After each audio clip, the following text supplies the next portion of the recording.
Are we good to go?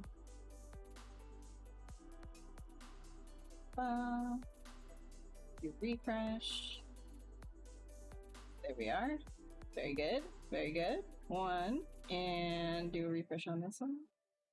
And two. Sure everything's muted. Okay. Hello, everybody. If you are here on the VOD, welcome. My name is Ashley. I'm a sculptor, character creature, concept artist, and modeler when need be. Just artist, really. Just here to have fun.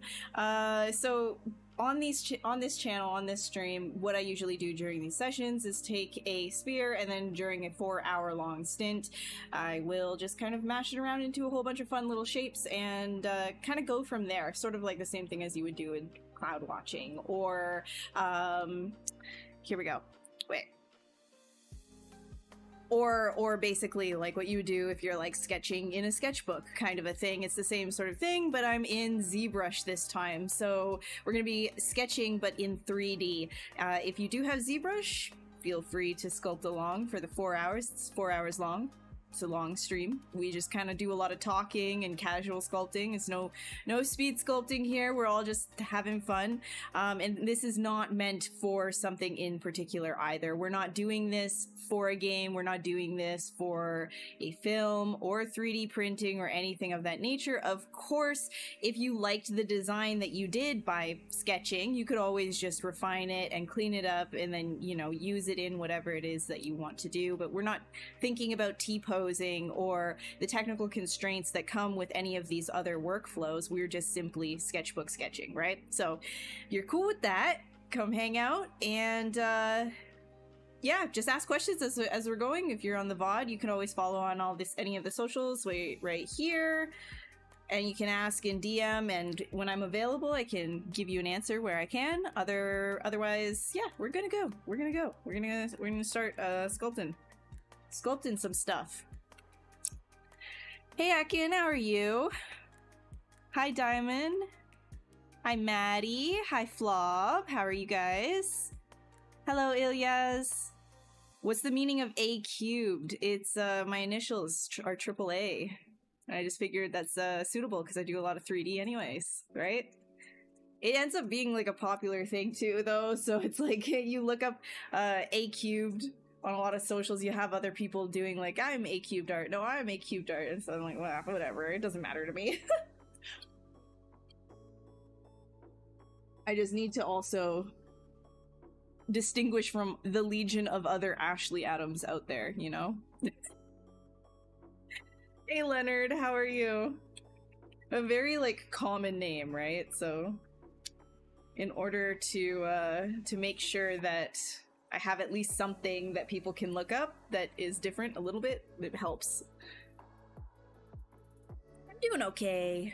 I'm doing all right. I'm gonna try and figure out what we want to do here. Probably another... Sorry, I gotta... Oh, my iPad's in the way. One sec. Had my, So I have a modular desk, so I have to always, like, set up right before stream and pull my Cintiq back into place, because sometimes I'll be like doing like modeling or something and I'll have my Cintiq off to the side because I can move it around, so which is very nice. Okay, all right. Let's start making some shapes so you can just kind of have some fun with different sort of lasso things. We can see what this is going to end up looking like if we pull it forward and up and out. We're just gonna grab like random shapes too, keep zoomed out and see what all of this turns into and what we can do with it.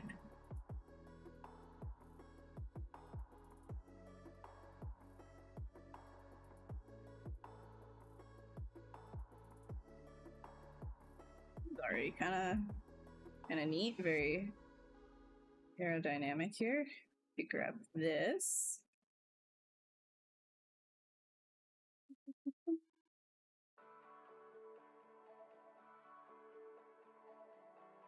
Push it in a little bit, maybe. Make some sort of like compartment.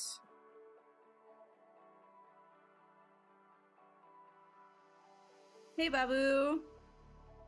Finally managed to catch a stream. Always wanted to watch the recordings.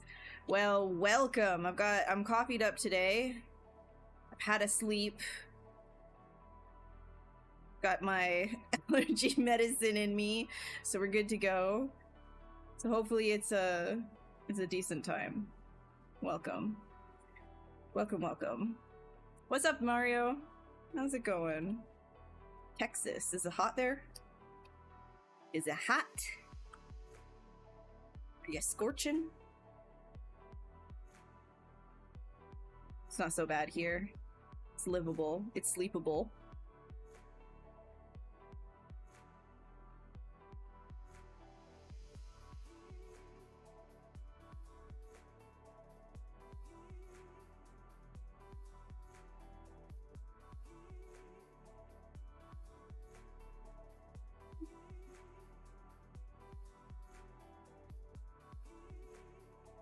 So you can see that I'm zoomed out right here. You can have a thumbnail in the corner. I know I say this to the veterans that are here for every single stream. You hear me repeating the same stuff, but to new people, seeing your silhouette, you see how it has like kind of a clear read. There's like a strong shape. It's not like I have a whole bunch of little tendrils coming off right out the gate, so that I can kind of figure out what is that main read of the creature that I'm going for. I'm very, like, when I do my designs, I'm very big shapes first and foremost, and gesture, and then I'll kind of cut away at that as I go as well.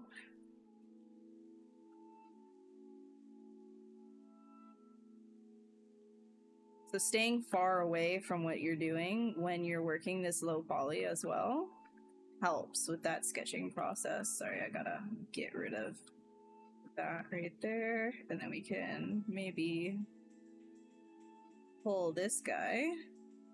We can push it out a little bit.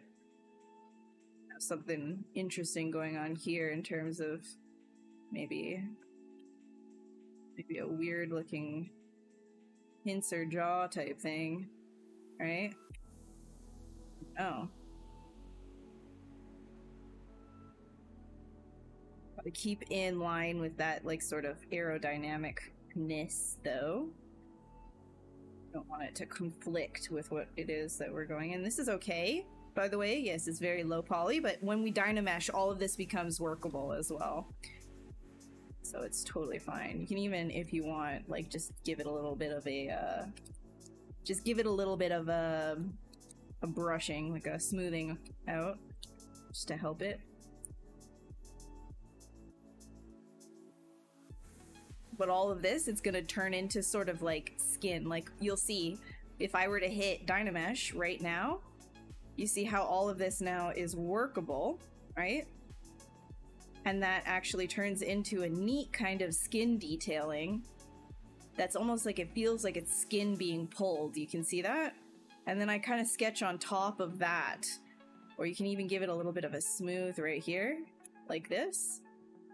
And it feels like there's a good base there to kind of sculpt on top of for sketching.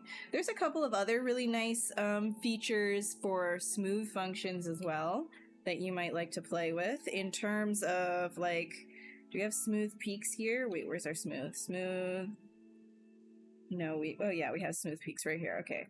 So smooth peaks is a different kind of smoothing brush, which actually allows you to smooth out a surface, but taking the most prominent parts, the peaks, right? Anything that's like jutting out, and it kind of levels that off a little bit more, but leaves everything else at a base level. So it'll just focus on like the outliers, basically. So if you come over top of this, you can see you're getting all of these holes still, which is kind of a neat little effect as well. So you get all these little striations that happen, but you're smoothing out all of these extra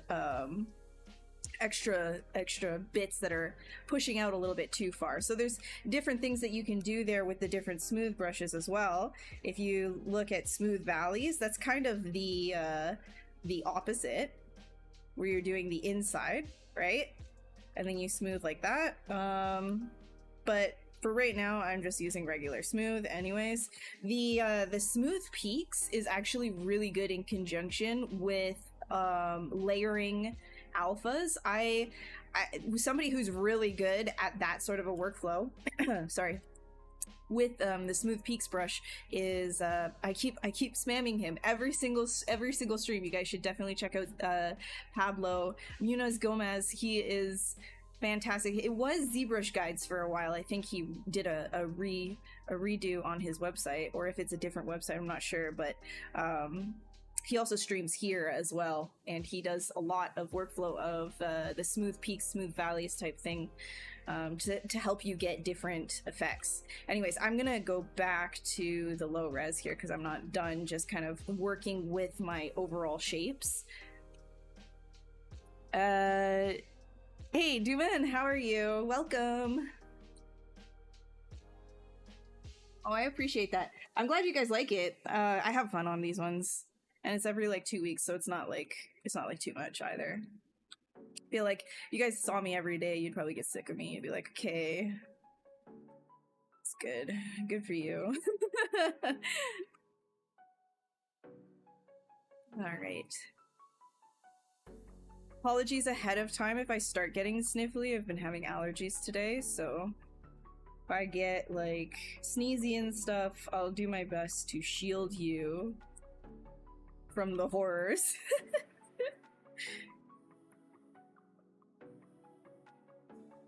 Hey, House, what's good? How you doing?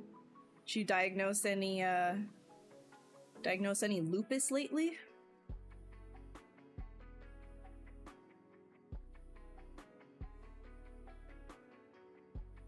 I can probably do this.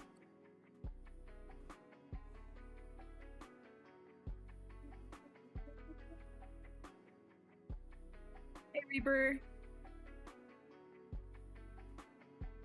How'd you learn to model? What was your path like? For some of us, what you do seems light years away in terms of skill, and it can be frustrating.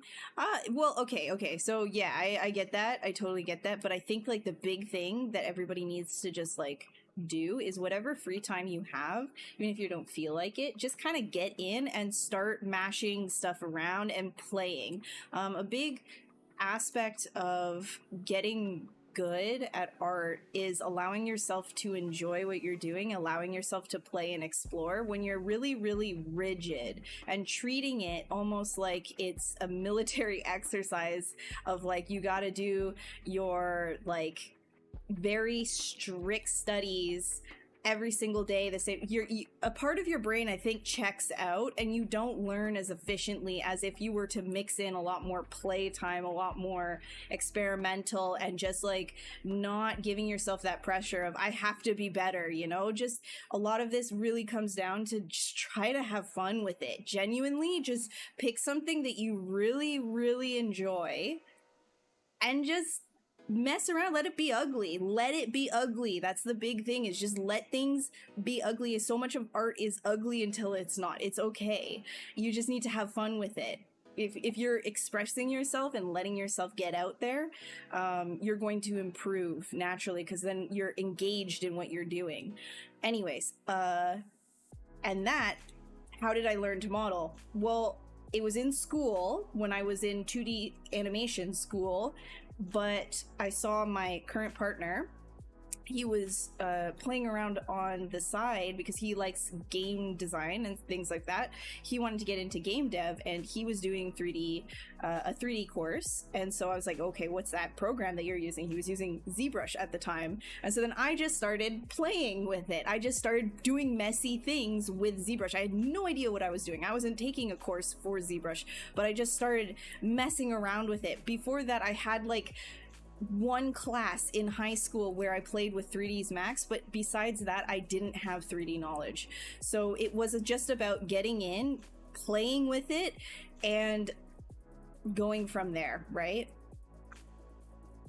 Okay, let's get this.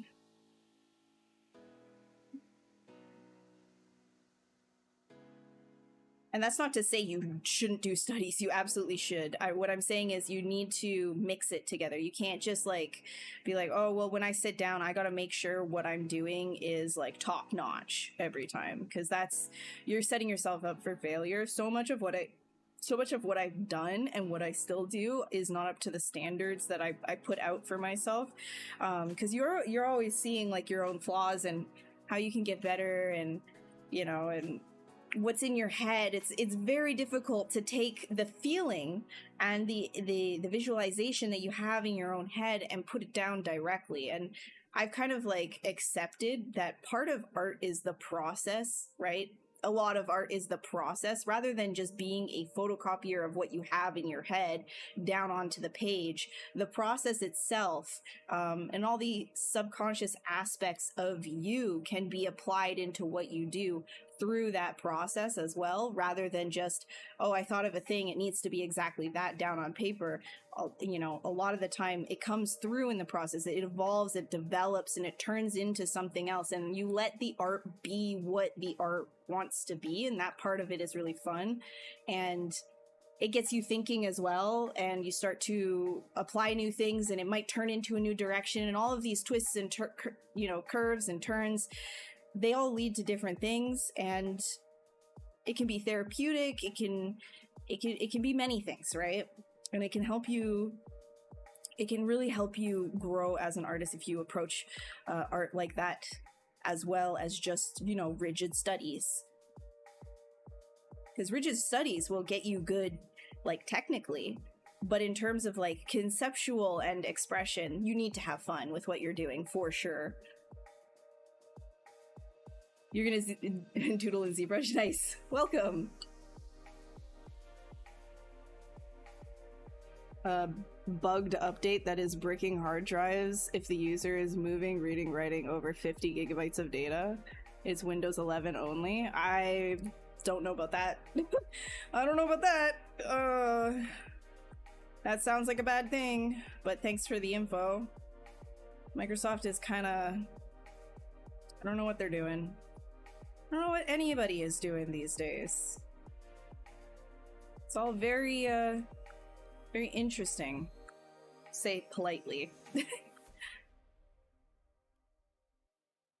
hard to keep up with all of it, too. Very difficult.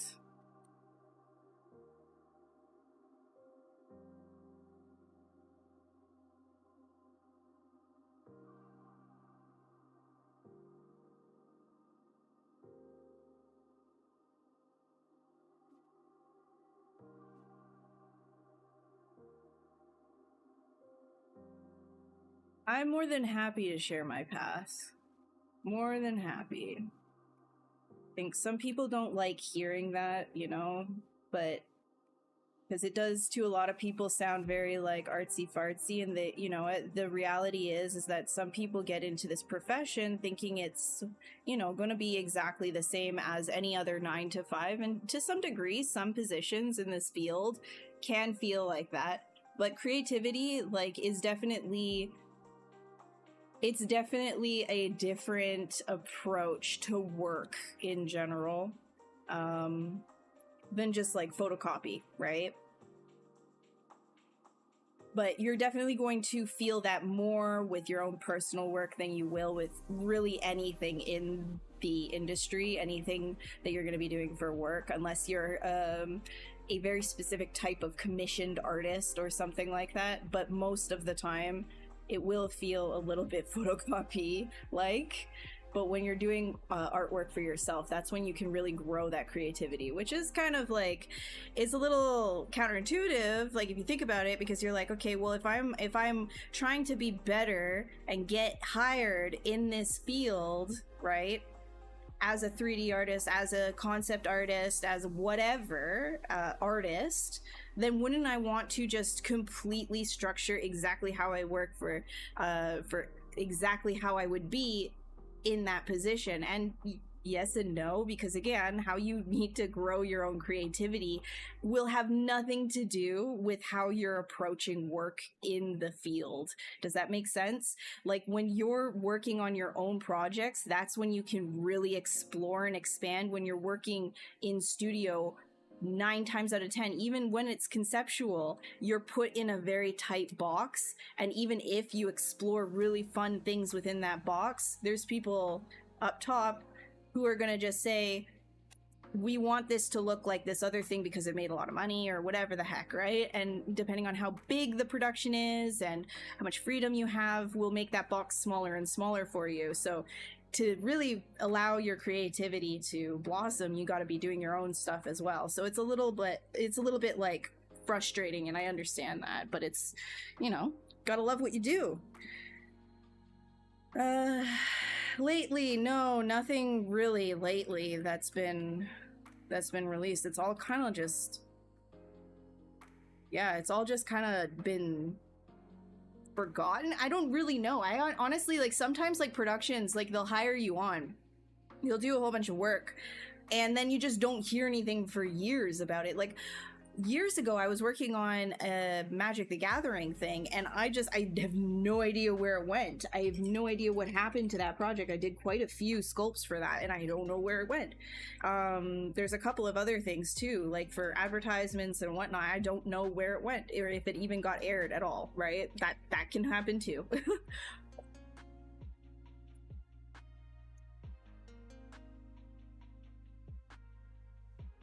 All right. Let's do some stuff here. Sorry.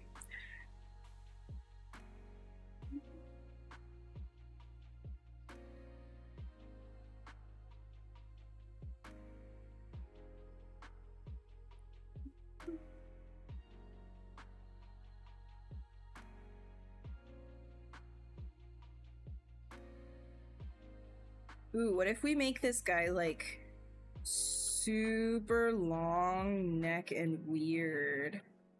Like, if I were to, let's see, let's take off adaptive size here and make this a little, actually, let's make this pretty big.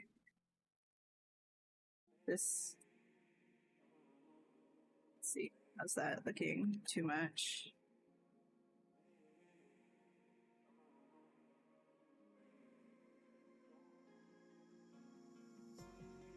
Let's do,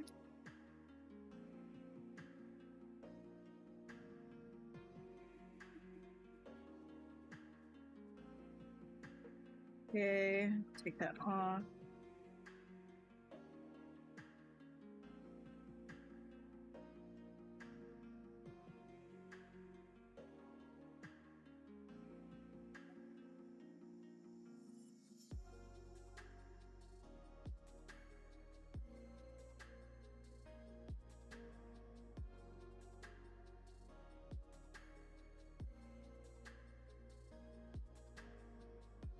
Some crinkly winklies.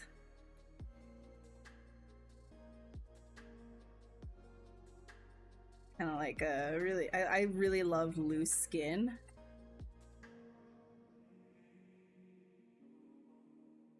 Soon enough, I'll be in the category where I can just reference my own face. Wrinkles. Soon enough.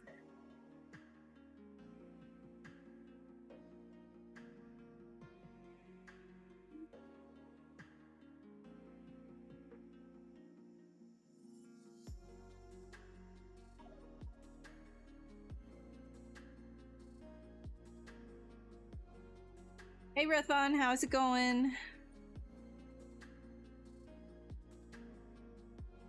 3D supervisors say that what makes junior artists' art look rigid and muddy is when they try to recreate the reference style one-to-one. I completely agree. I think so part of why I think it was they really needed just somebody who used ZBrush for the first job that I got as a 3D artist.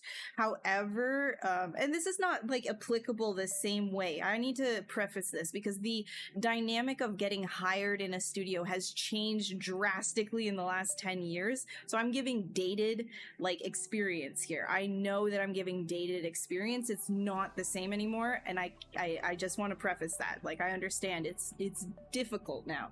But part of when I did apply for my first job that I got, one thing that was very common that I kept hearing in interviews is your work is very fluid and gestural, and I can see that you are interpreting what it is that you're doing rather than copying. So you always take the reference, right? And you need to interpret, like as an artist, you interpret. Now, one-to-one for something that's like, you know, going to go into a realistic setting, like if you're working on something like Call of Duty or whatever, you got to make like a gun that looks exactly like the gun in real life. Well, you're not interpreting anything there, right? But if you have a 2D artist giving you a drawing of a character and it's a little loose, or it's even just like cartoony or whatever the heck they're giving you, there's interpretation that goes on there. So you have to know also what it is that you want to work on. You're not going to be doing a lot of interpretation if you're doing one-to-one gun models, right? So there's a little bit of a there's some nuance there.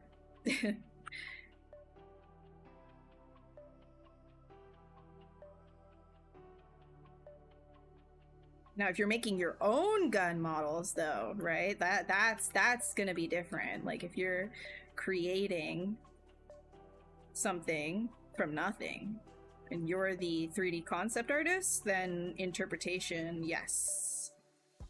Yes, yes, yes.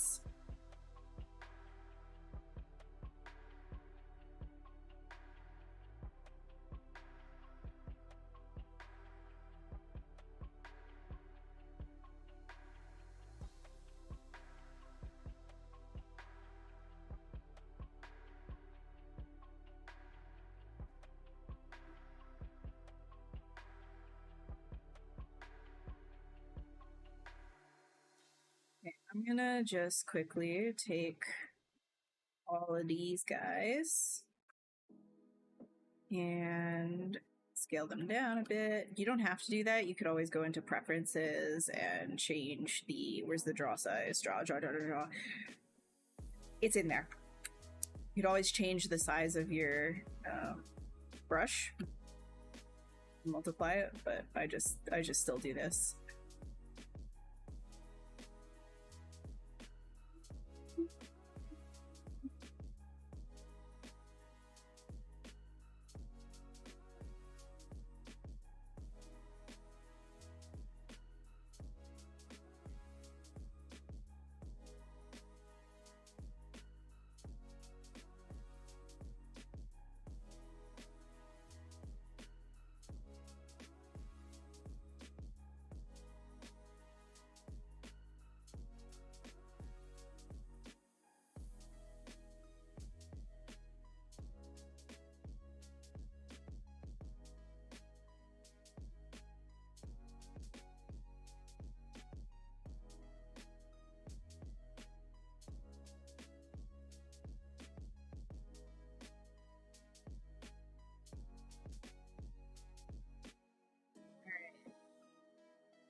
Is mesh color important when rendering in 3D game? You see mostly gray color is selected. Is there a difference between the white color or gray color? You mean like when you're sculpting?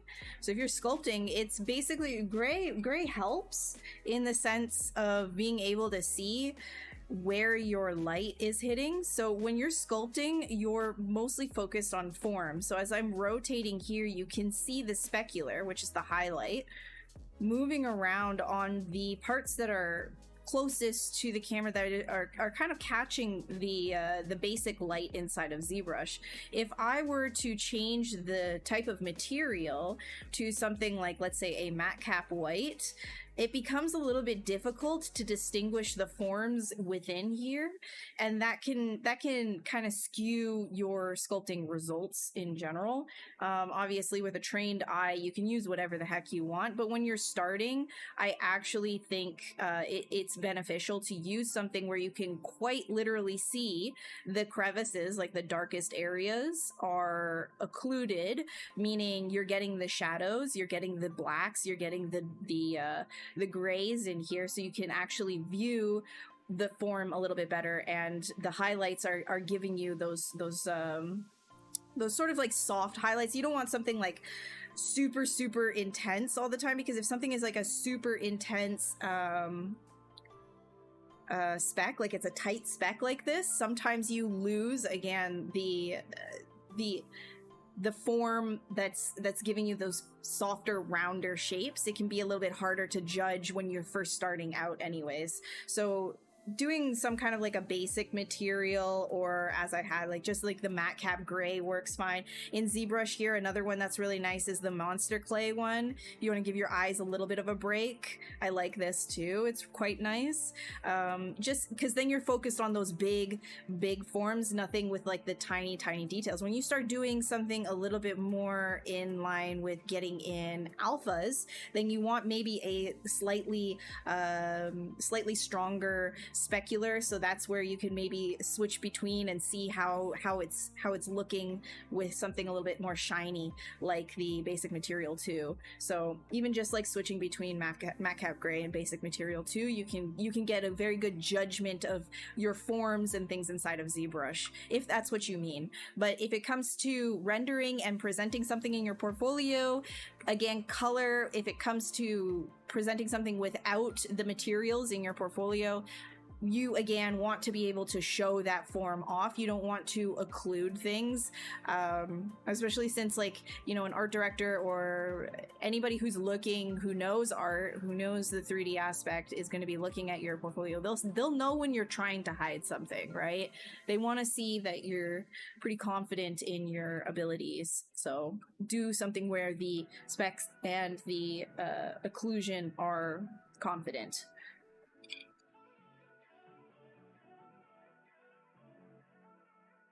No, I don't sculpt for Magic the Gathering. I was working on a Magic the Gathering project that was supposed to be a Netflix thing at some point, but I don't know where, that was quite a few years ago. I don't know where it went. I do not know. Not sure. Or even if that, like, my sculpts for it even exist anymore. It might just have like blown away in the wind, you know? I don't know.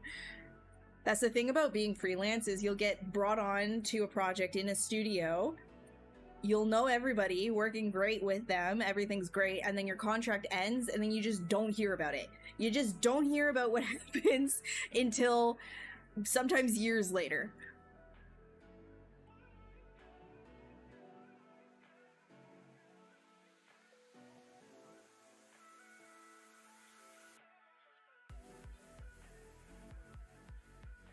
Screw gray, use red wax. All right.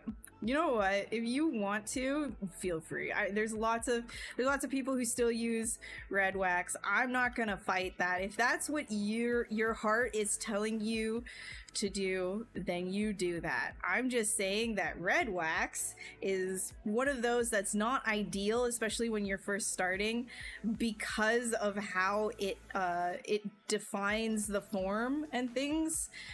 It's not super ideal, but if this is, you know, your comfort material, go for it. Go for it. The reason why I say it's not ideal is you can see in the crevices here, it's actually giving a highlight to some degree, and that can, again, obscure your results. It can give you a different idea of what it is that you're sculpting. But if that's what you want, then you go for it. You know, there's still people who do that. It's fine, and a lot of them are actually quite good at what they do. You love red wax? Then there you go. There you go. There you go. You're allowed to love what you love. I hate it, though. I hate what you like. I hate it. That thing you like, it's disgusting.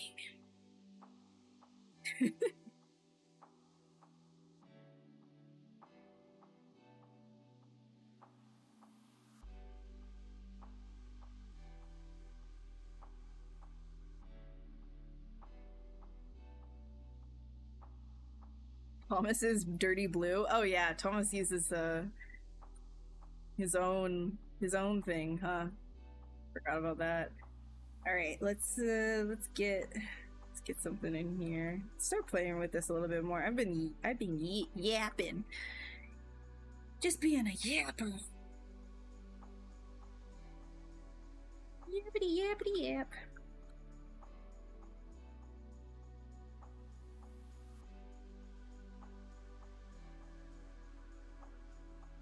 This one's gonna be kind of like mosquito, I think. Let's do a mosquito.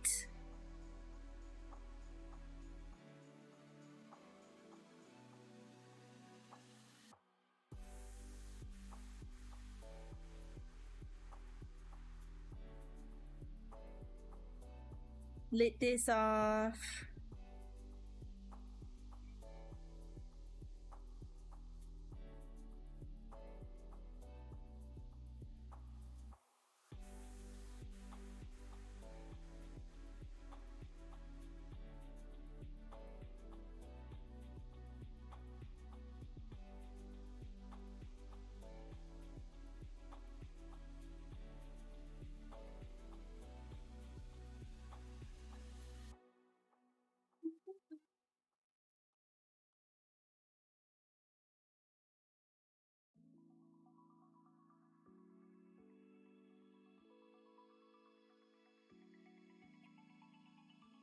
Warned you. Sneezing will happen.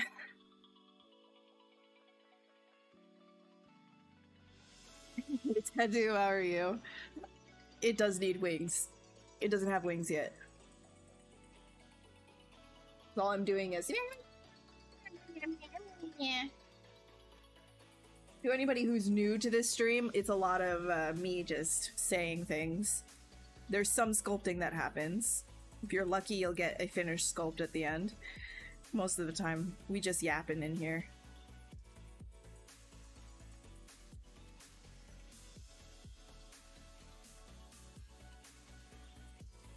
Man. Who would you say had the biggest impact on your art style? That's really hard to say that there's any individual. I think growing up, there is a distinctive, like, because I used to be really into acrylic painting. I loved dragons. I loved dinosaurs. So I would say Todd Lockwood from, like, you know, like the, I think it was 4E dragons, or maybe it was 3E. The Draconimican, or I don't know how you say that. How do you say Draconominic? Yeah, the Dragon book for Dungeons and Dragons. I used to really, really love those dragons, like a lot, obsessively so. And a lot of the designs for that era of Dungeons and Dragons when I was growing up as well. I loved the Minotaurs. I loved, you know, I played a lot of DDO as well, after being super into the pen and paper stuff. You know, I grew up with my dad giving me access to his, like, you know, art books and stuff, and a lot of Frank Frazetta was in that as well. You know, all of that sort of really had probably an impact on what I like. Sculpt for a new Spore game, if they ever make one, that would be sick. That would be so sick. Spore was crazy. And I don't think they've really done like a successful Spore like remake type game, like, you know, like clone wise. I'm not aware of like a successful clone of Spore, which is interesting. I would have expected something like that to come out now, but yeah, it's tough. It's tough doing something like that for sure.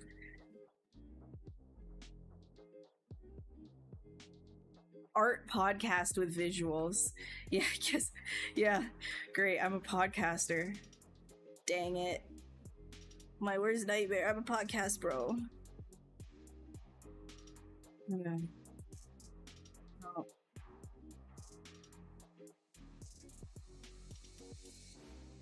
See, I don't know how you guys can listen to my voice for such long periods of time. I hear my voice and I'm like, shut that off. Shut that off. What's that girl saying? What's that girl saying?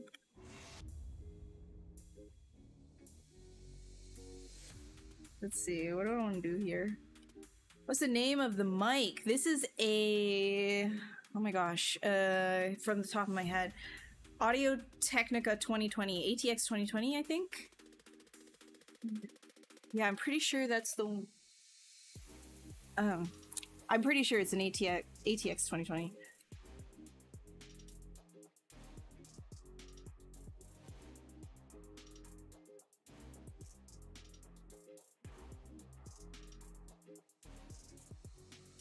This one is not the USB one though. So I also have an audio, a Behringer U blah blah blah blah blah. I can't remember what the model name is now. An audio interface as well. But then also in the same breath, I'm also running the NVIDIA voice thing because I've got my AC on, I've got a filter on. It's going brrr in this room, you know? Do I use a lot of alphas for scales, etc., or do you prefer manually? If you do use alphas, do you know any free alpha library that you can use or recommend? So, I don't know of a good free alpha library. A lot of the things that I do, I will, I'll definitely be doing myself. I'll kind of create something, but ZBrush does have, so the chisel brushes here, these are VDMs, right? So it's not an alpha as so much as saying it's a 3D captured version of what an alpha is, so you can actually get overhangs and things like that. They're vector displacement meshes, so it's actually holding the entire mesh inside of this brush as information, and then it's projecting that down onto your creature or whatever it is that you're pulling it out of. So there are a couple in here that give you creature and then organic as well. If I were to click on this, there's a lot of options in here that actually allow you to start with some scales and things like that if you wanted to start playing around with that. And let's up-res something so you can see what I'm talking about. Let me just give this a few hits of this. Let me go one more. So you can actually pull out scales and you can see this is different than an alpha because you're getting a little bit more of that 3D effect. You're getting an overhang here. Now this one's not maybe the best because it's kind of digging in. Some of them are more successful than others, but you can make your own as well. You can see that it's giving you that overhang, so you can actually start to create a bunch of scales as well, along with obviously you would have to start masking off areas as you do it this way, but you can get bigger kind of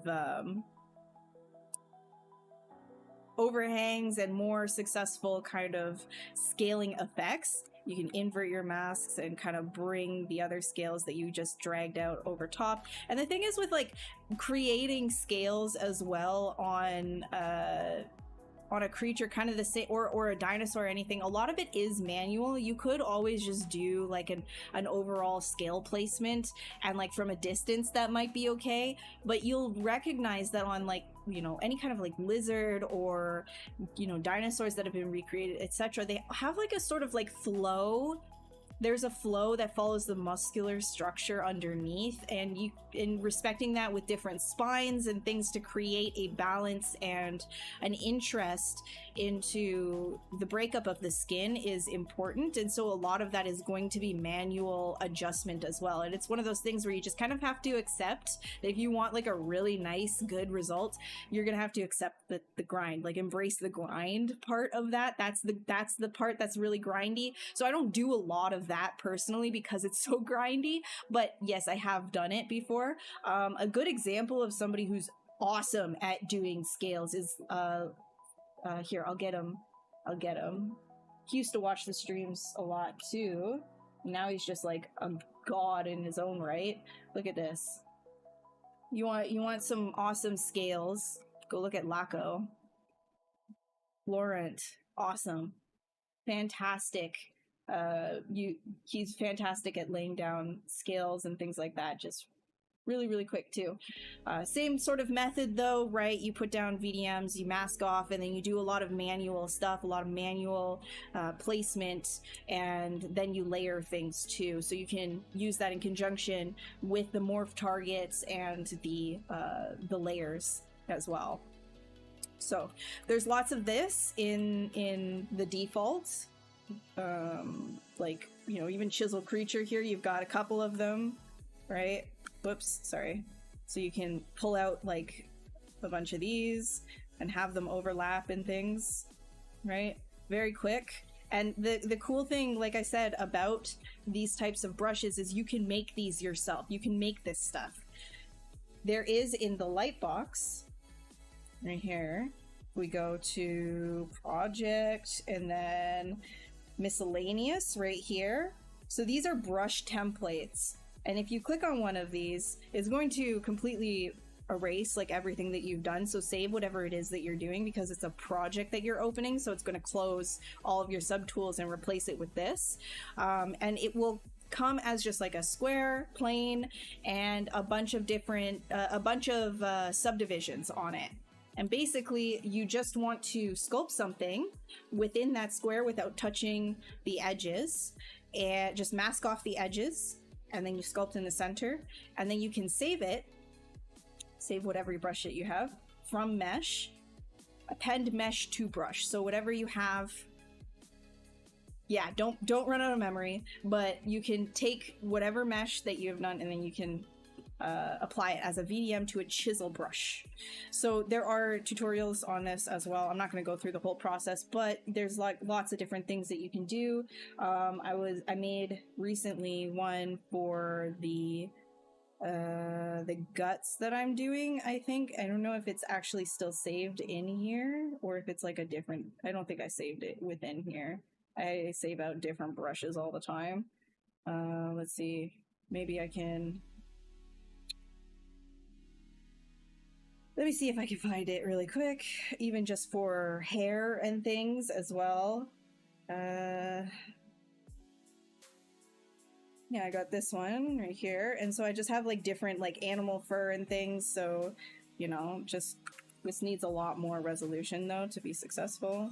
So you can get like some flowing hair. So I'm doing a like, you know, the Beast of Darkness for Guts, and I kind of created like his own like hair VDM, and then on top of that obviously I can pull and push things as well, right? And I've got a bunch of them, and then you've got like the default one that comes with ZBrush, but then, you know, you create your own and everything on top of that, and you can have an entire variable library of different things, right?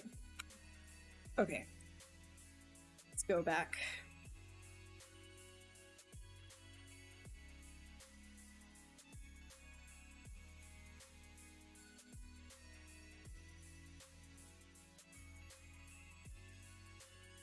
All right.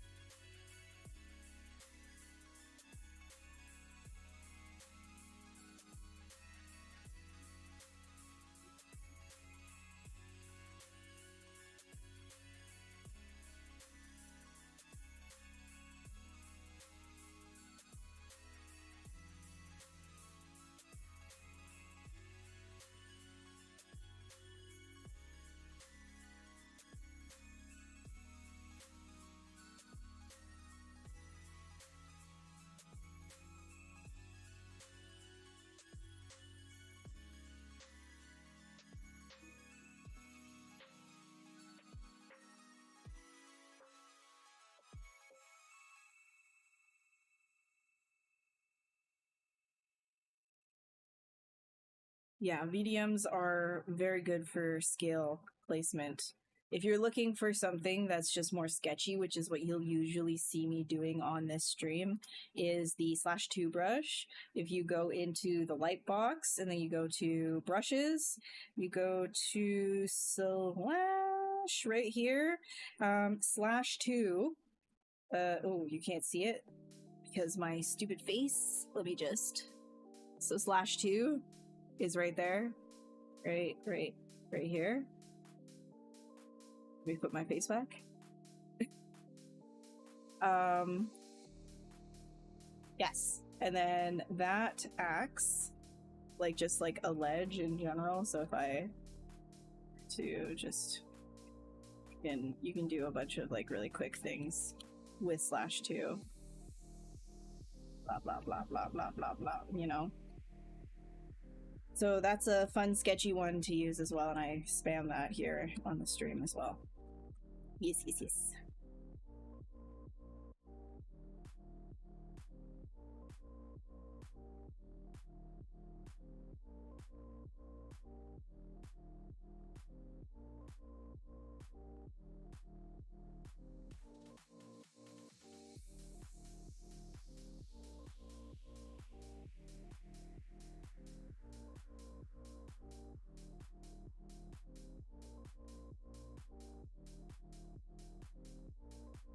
I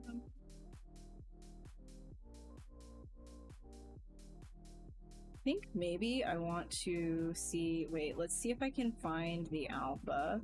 One sec, give me a second here. I'm going to see if I have it still. I do. Let's see, resources.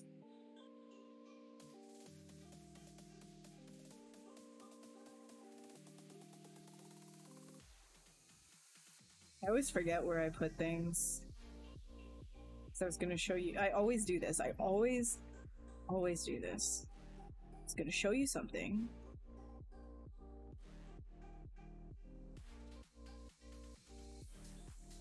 Here with me.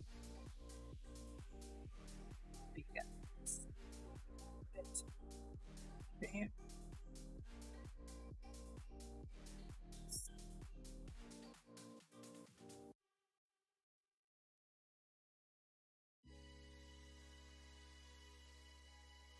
Here.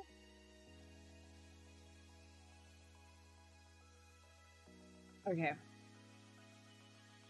I don't know. Let's get a alpha for a wing. I know I have it. I know I have my wing alpha somewhere.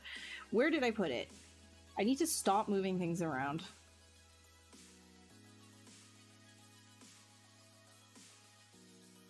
Okay. Okay, I can use this. I can use this.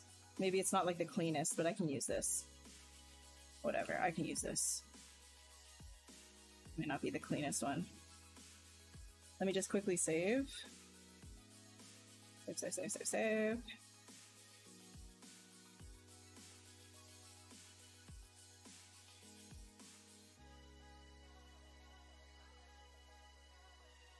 This one is mosquito. Mosquito. There we go.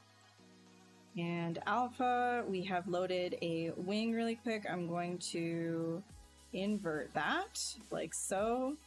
I'm going to say to mesh. However, let's create, no. I don't think it's, let's do it. Create an alpha from noisemaker. No. Make 3D. I'm sorry, my bad. Okay. We're going to do mesh depth resolution. We're going to lower that. I'm just going to have 1 to start. We'll try this. And we will lower the smoothing down to maybe 5. We're going to try making that as 3D. How did that look? Ah. Yeah. It's giving us the board as well. Right. It's because the back is still, yeah, so it's not clean. We can modify this by giving it a little bit more of an intensity. Like that. Where's the contrast? There it is. Contrast. Just get it more contrasty. Just a little bit. It ain't clean. Should be good. And make 3D. La la la la la. It's that, and then say make 3D. Wait for it. Wait for it. Wait for it. And we've got something to work with. I could increase the resolution more, and then we could get even more, but I'm actually happy with this just for sketching purposes. So I'm going to delete this one.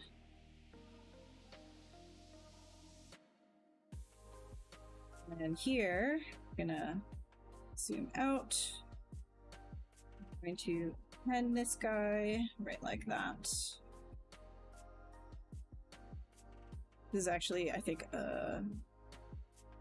oh, yeah, you gotta release the, what is it called? Mask. There.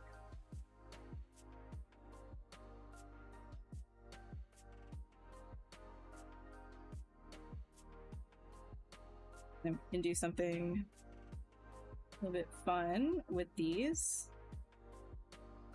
Just gonna quickly take this.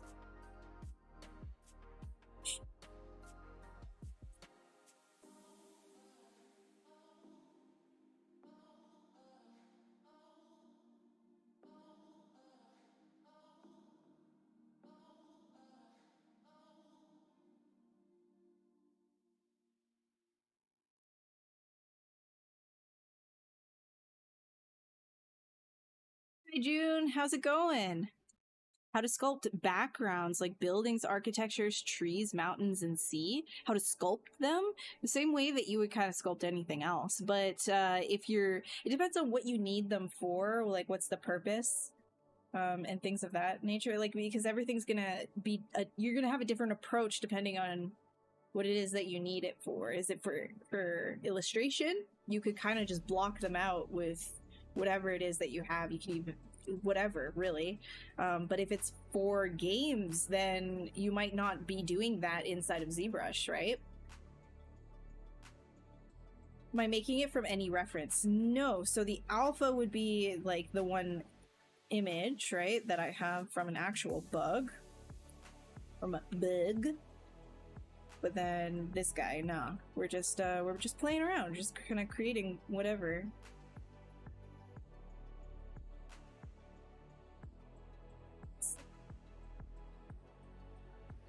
Here.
Yeah, increase the intensity here.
It's kind of so abstract, it's worth 1 million.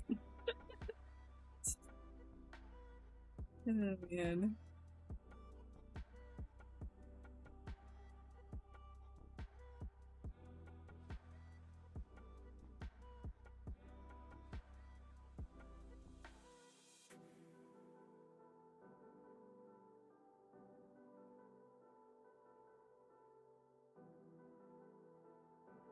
I actually really liked quite a lot of abstract art, actually.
Take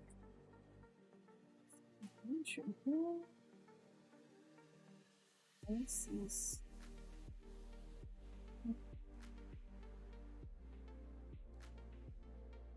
manga art, and what software am I using? So this is ZBrush. If you need it for manga, so are you doing like a 3D specific manga, or are you going to use it as like a guide? Because if you're using it as a guide, there's plenty of things on like Sketchfab and whatnot that you can use as a 3D base and then expand on, right?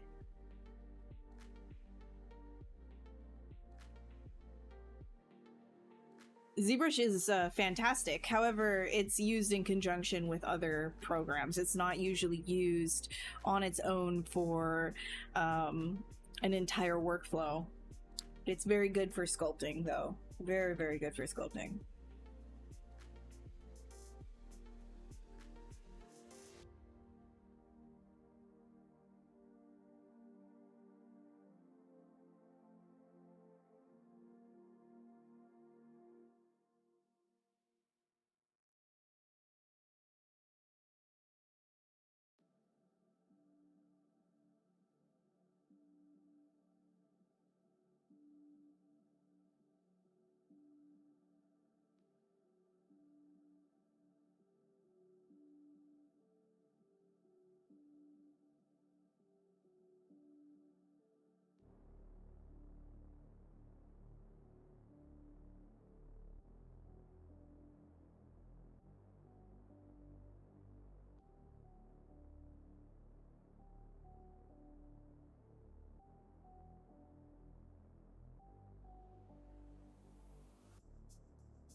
People with trypophobia are gonna love this one.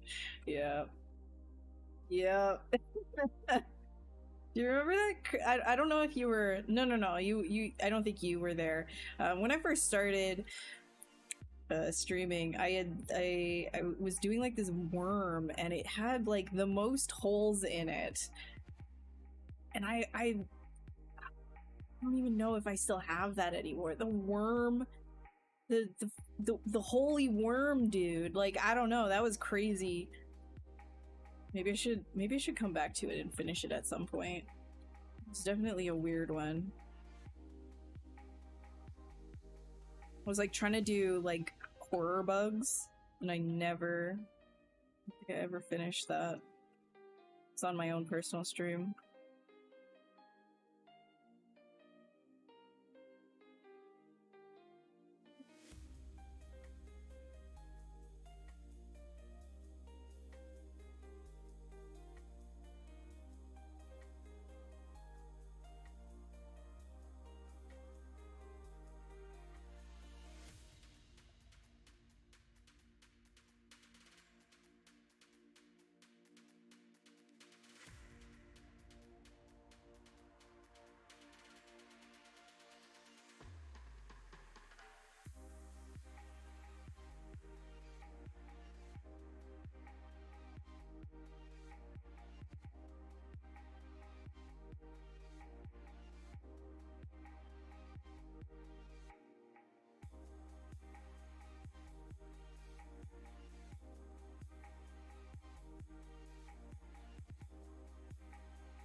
Oh, it's so long ago. It must have been like 8 years ago. It's such an old thing.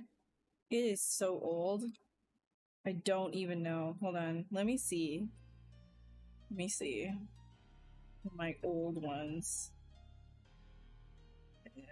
Let me try and open on the other screen.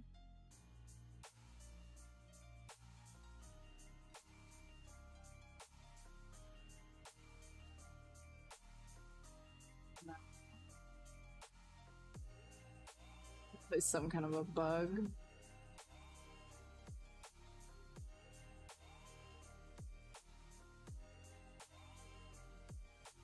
Snake. Cookie. Man, these are so old.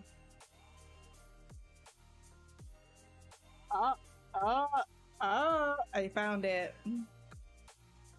I found it. Okay, I did save this though, right? Hold on. Let me just save one more time just in case, because it is very, very unoptimized. Very old one. Where is it? Trypophobia warning incoming. Yes, the worm. Yes. Yes. Holes.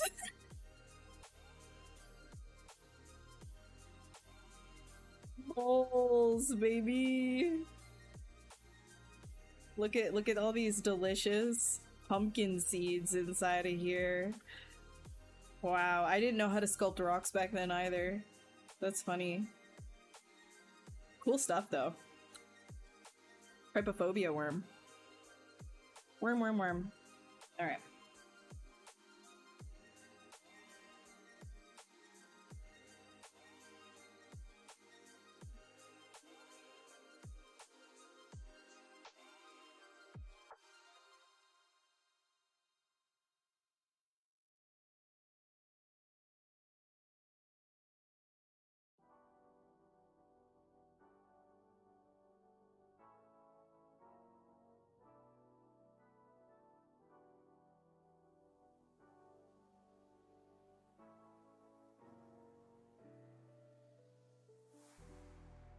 Let me try this one more time.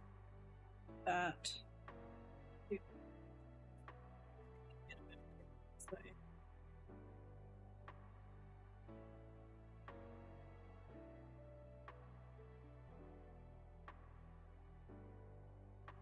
I'll just do it. I have to do it.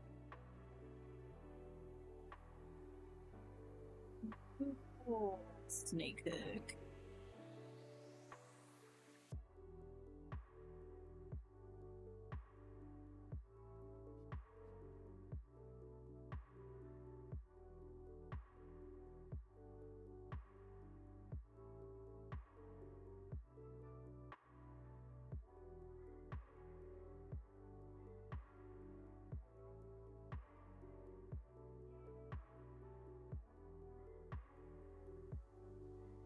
Swiss worm. Yeah. That was so long ago.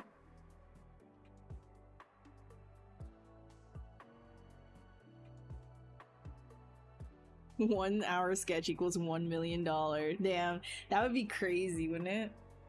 It'd be crazy.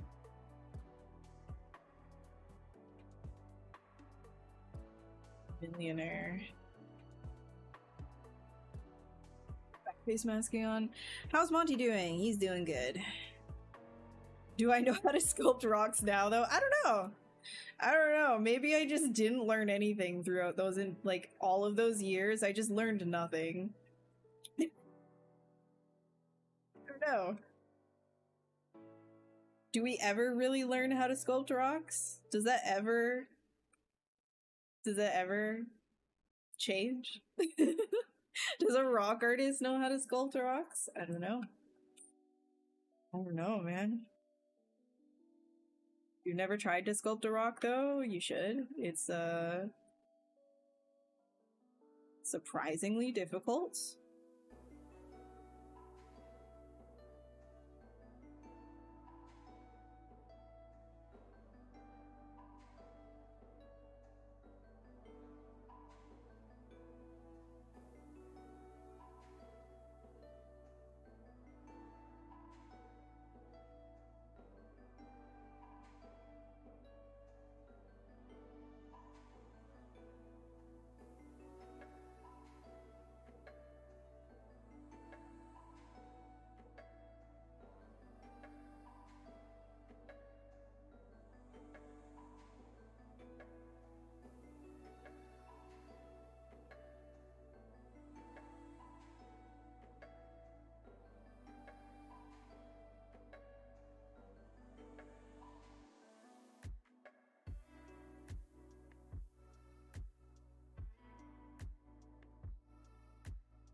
Let's just do a quick reset this brush because it's a little bit too crazy for my liking.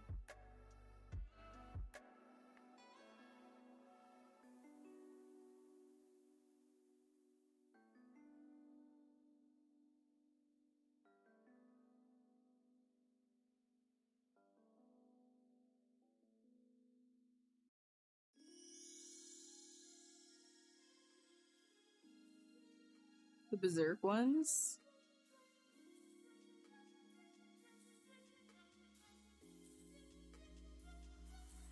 I don't think I sculpted. Did I sculpt rocks for the... Just kind of had like mash going on. I don't know.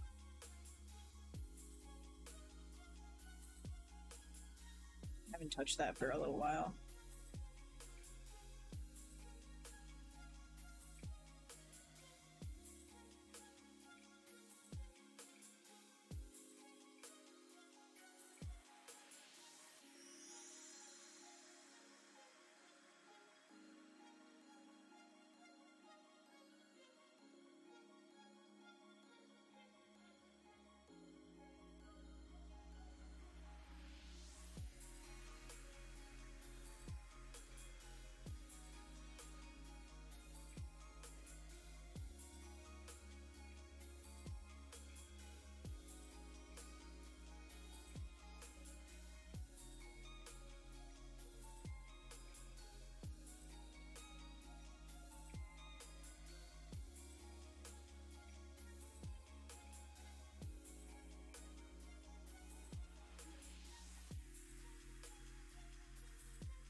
Why are we?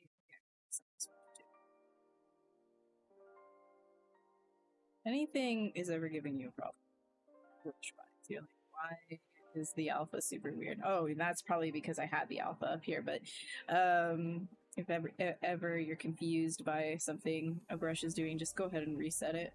Which you can do in the brush palette right here at the bottom.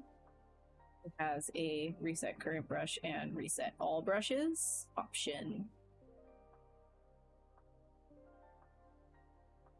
Tried it once and got frustrated. They have an insane amount of detail. Rocks are surprisingly difficult. They are. I think that it's good to try and learn how to sculpt rocks, though.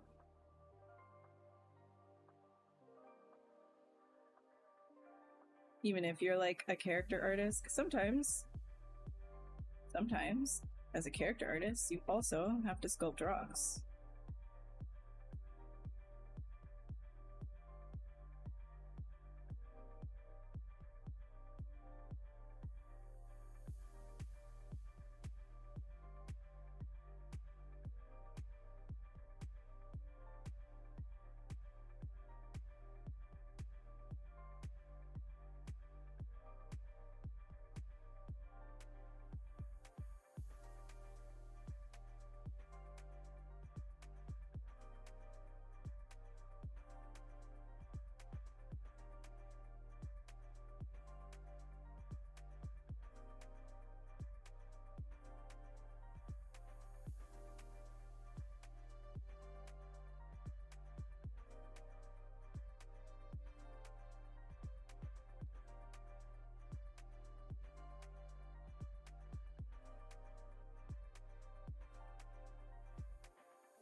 Have I sculpted rocks for an important project?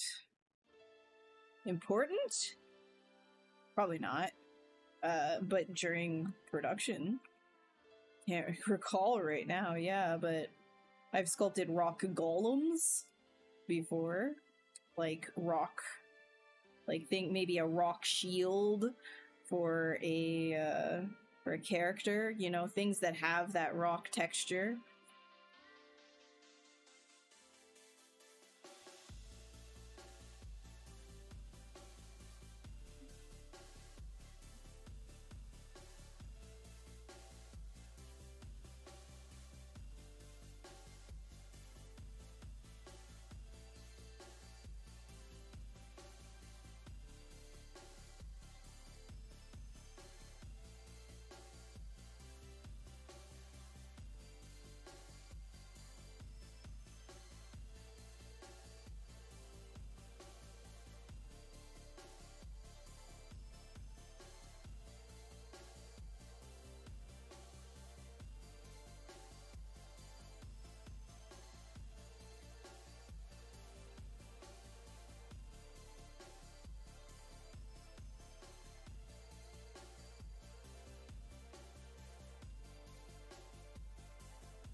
Higher resolution.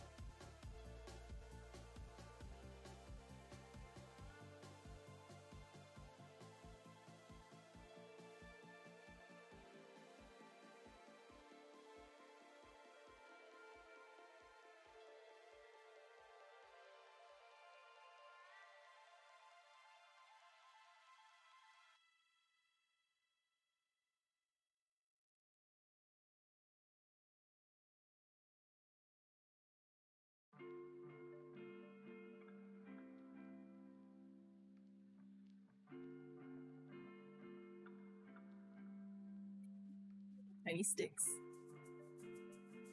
These bigger. Marble from Clouds filter in Photoshop. Very good. Good job. Good job. You're good to hire. Good.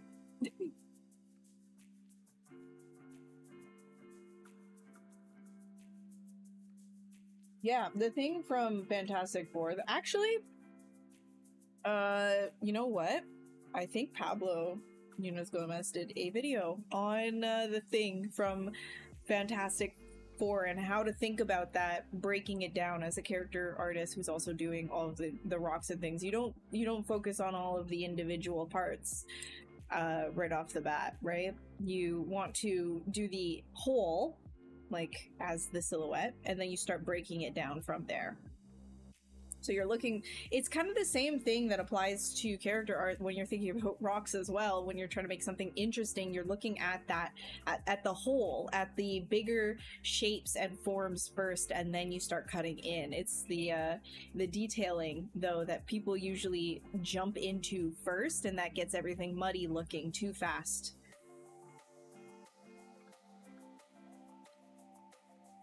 Yeah, I haven't watched it myself, but I just remembered that he had that. He had that.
Thank you.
Hi, Maddie. Welcome back.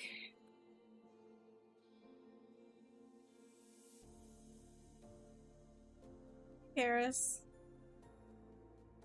Welcome.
$5 a.m. My goodness. At 12 p.m. Well, you should probably get some sleep, right? Like, you don't want to do an interview with like no sleep.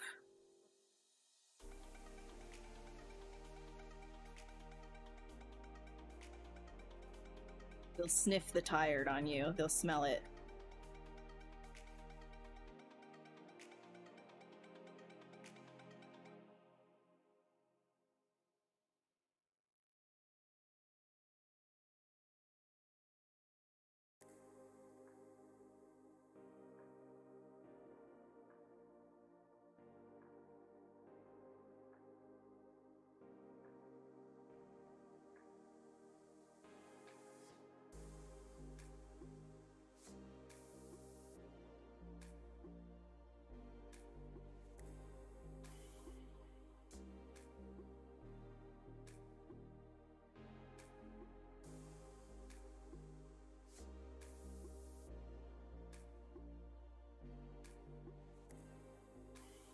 I'm not doing like as much insect as I'm doing like an actual bone structure here. Like it's mosquito, right? But it's dragon. Dragon.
fix the front profile of these beatsies. Let's do.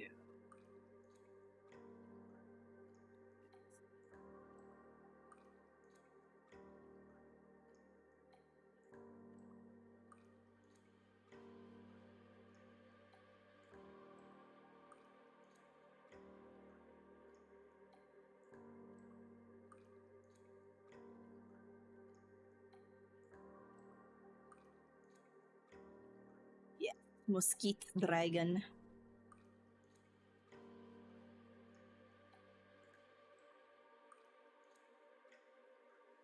Yeah, all interviews are really nerve-wracking. No matter your experience too, like interviews are still nerve-wracking for me as well.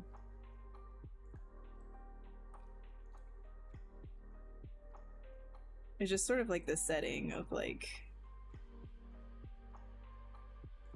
just being put in that situation of like, hey, do you like me? Am I good enough?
Make it eat something? You want to see Gone fighting? This.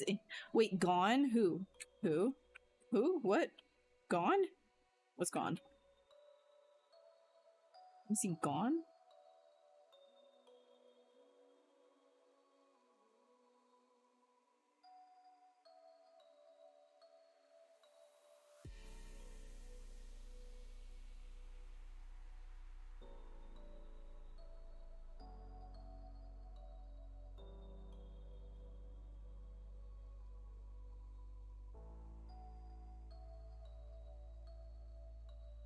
From Hunter x I have not seen Hunter x Hunter.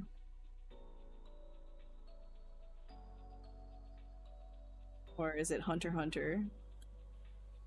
I don't know.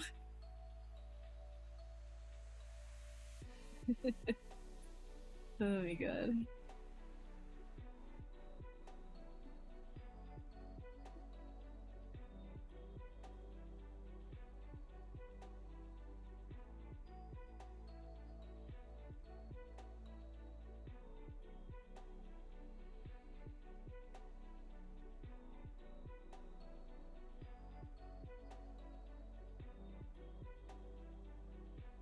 Fortunately, I have to give it some musculature. I can't make it too skinny here, otherwise this is not gonna make any sense.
Actually, yes, you don't pronounce the X. Yeah, I know. That's why I was like correcting myself because I've heard people be like, yeah, actually.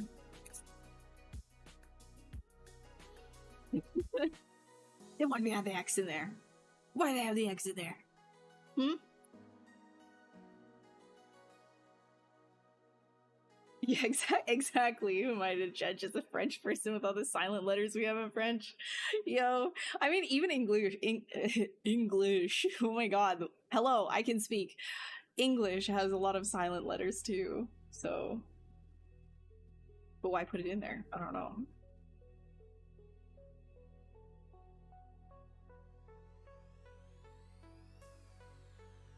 Yeah, sometimes I put a whole bunch of.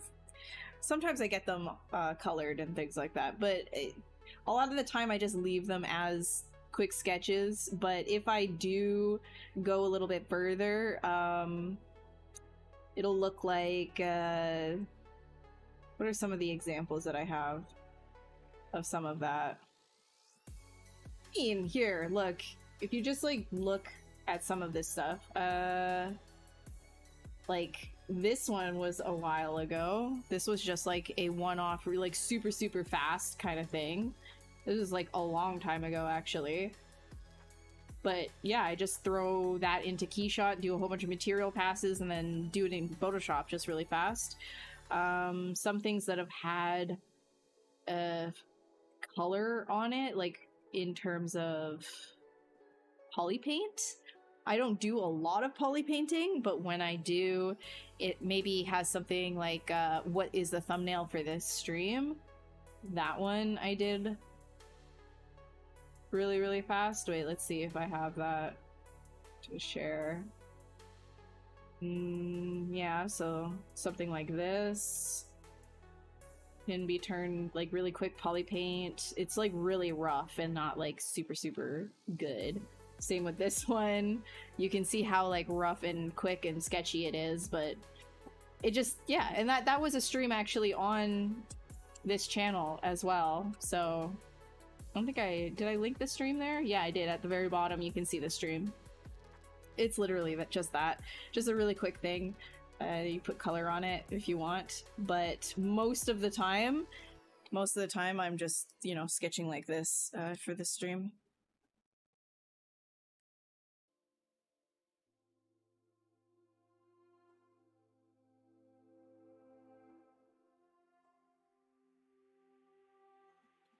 Maybe I can put some color on this guy. We'll see.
Monty got up and shook and laid back down. Yeah, no, that's his, there he is. There's the boy.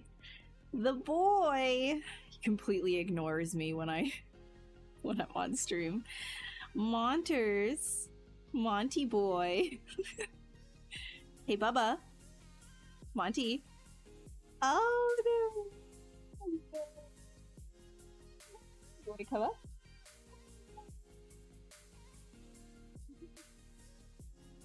He's doing good. He's doing good. You went outside and it's 40 degrees Celsius? Celsius?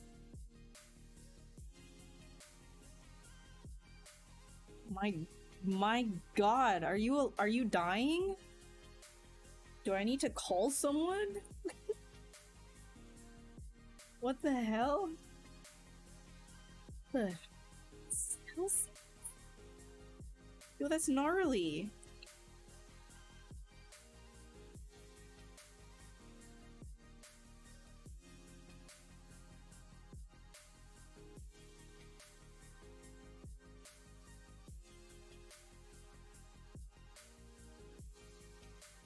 Don't go outside anymore.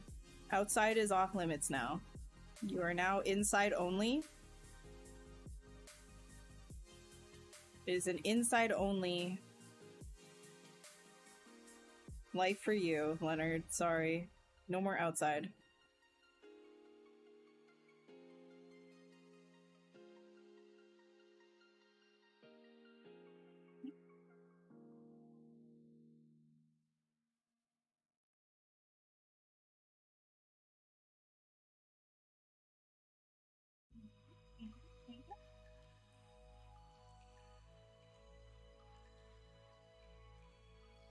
The tomatoes love it. Do the tomatoes like 40 degrees Celsius weather? Is that like they really like that? They like dry? I don't know. I don't grow anything really, so I wouldn't know.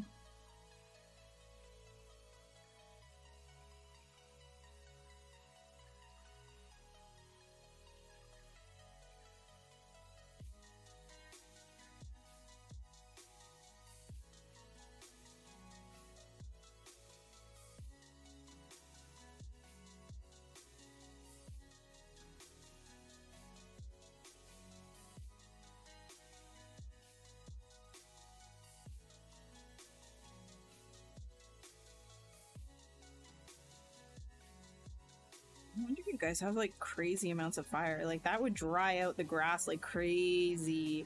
40 Celsius is no joke.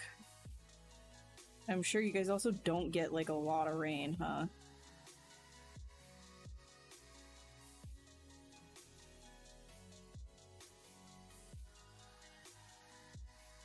And do you have like a lot of like carnivorous forests? Like lots of pine needle type situations? Kind of just like set up for disaster.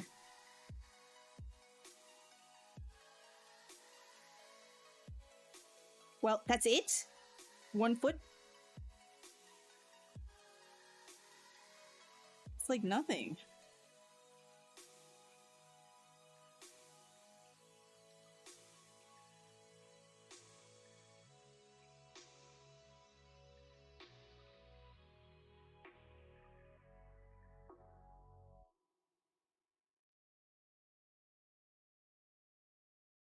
Rain.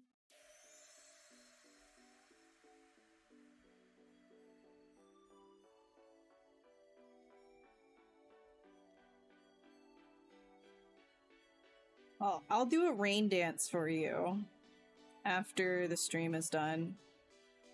Alright? They get a lot more. Yeah. More mountainous.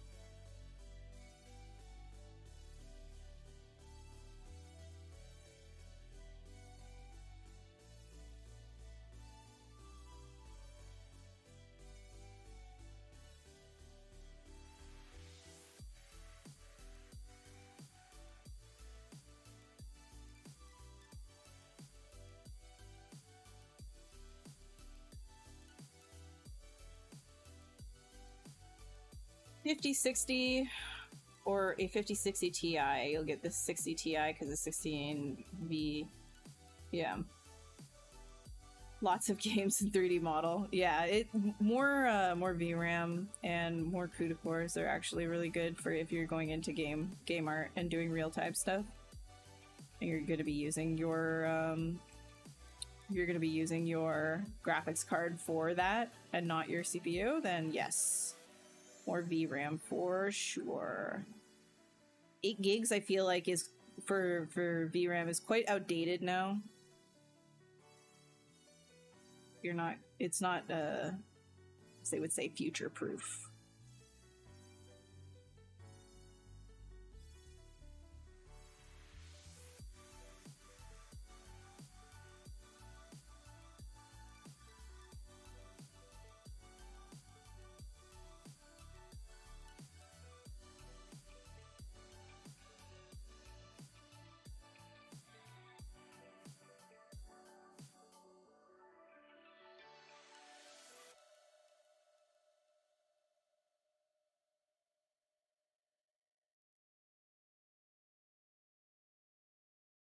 In the Alps, so stuck between mountains without airflow. Oh yeah. I mean, it's gotta be kind of nice though.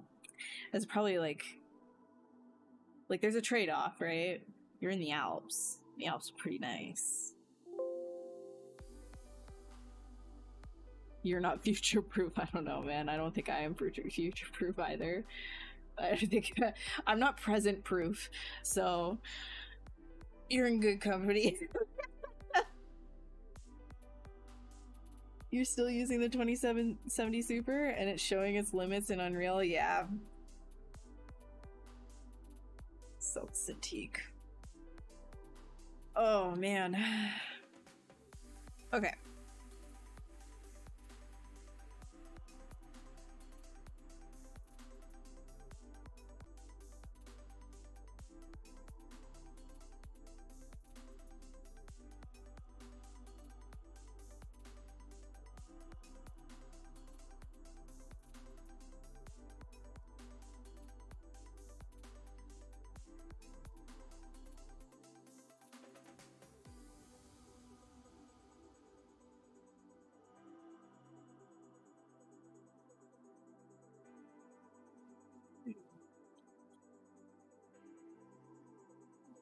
Be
Let me get rid of these shards. Wait, actually, that's the one at the bottom, right?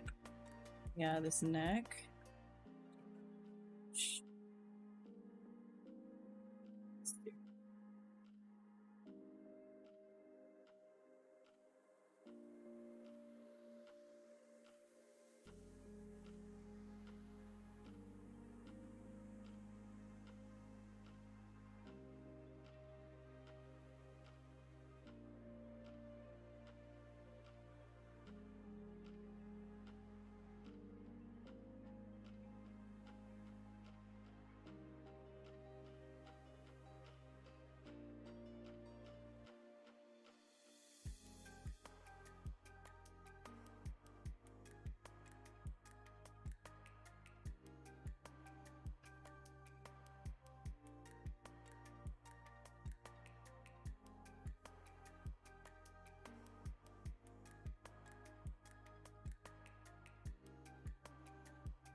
Increase the intensity on this guy.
You upgraded the computer when I upgraded? Yeah, you did. Yeah, you did. We upgrade buddies.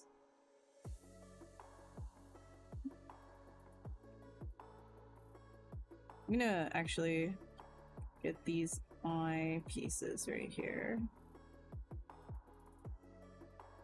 You know what I'm gonna do? I'm just gonna leave them like that, and I'm going to append new eye pieces. Here.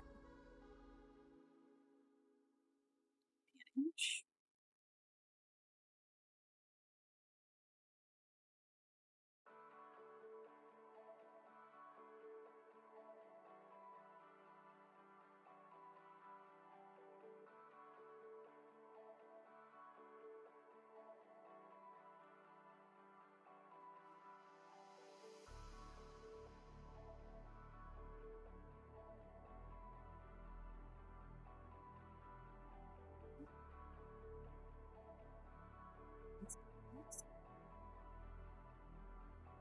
Yeah.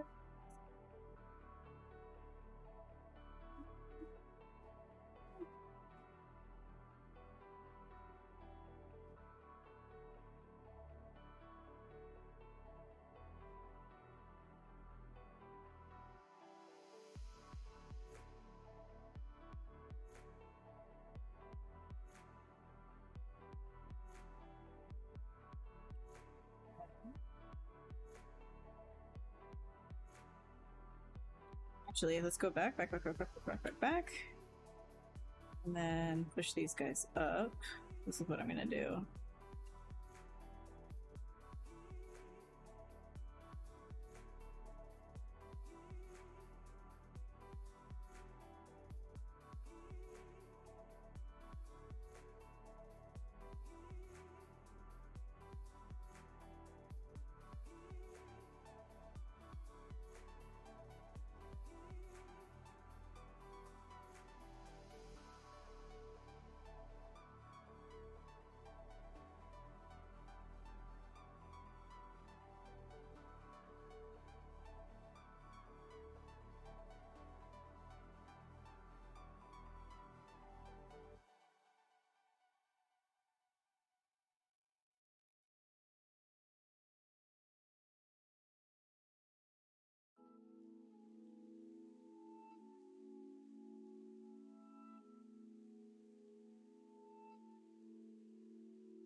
Yes, sir. Let me give this one a different kind. I'll just fill it with a black chrome, I think. We can do... I'll just fill... And go back to my matte category. There we go. There we go.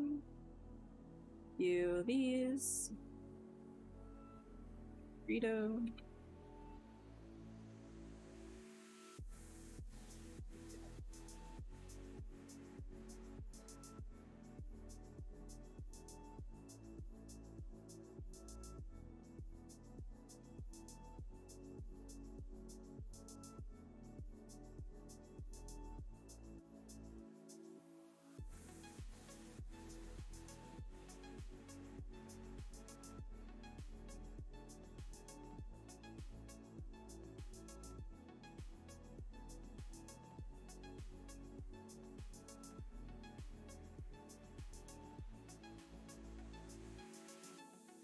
Tablets and stuff with old graphics cards? Yeah, I know.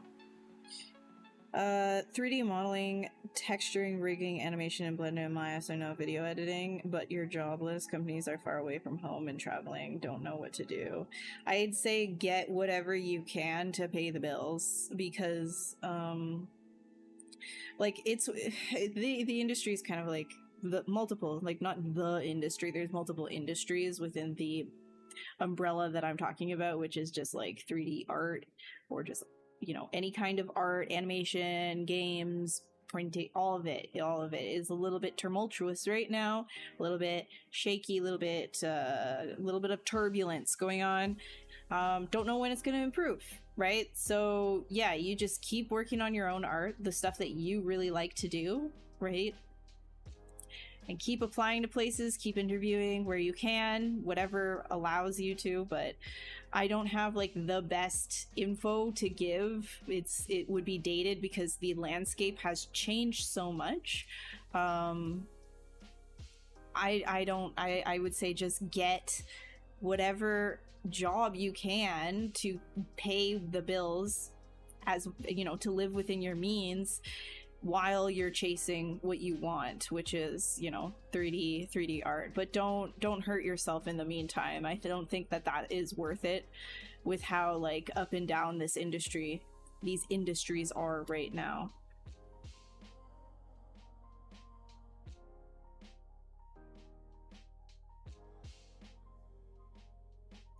I am also without contract at the moment. I was supposed to get work probably like for the last like 2 months. I've heard like, whoa, we're working on budgets. Oh, can we put you on hold? Oh, like, you know, whatever. Like there was this other thing that I was going to be working on that got canned because there was no budget, you know, so things are a little bit like weird, at least on my end as well, from what I'm seeing. So if I'm having like these kinds, I'm sure everybody is like, you know, it's a little bit weird. Maybe it'll start improving, but I can't guarantee anything.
So these guys right here, I think I'm gonna create like some sort of like pincer mouth.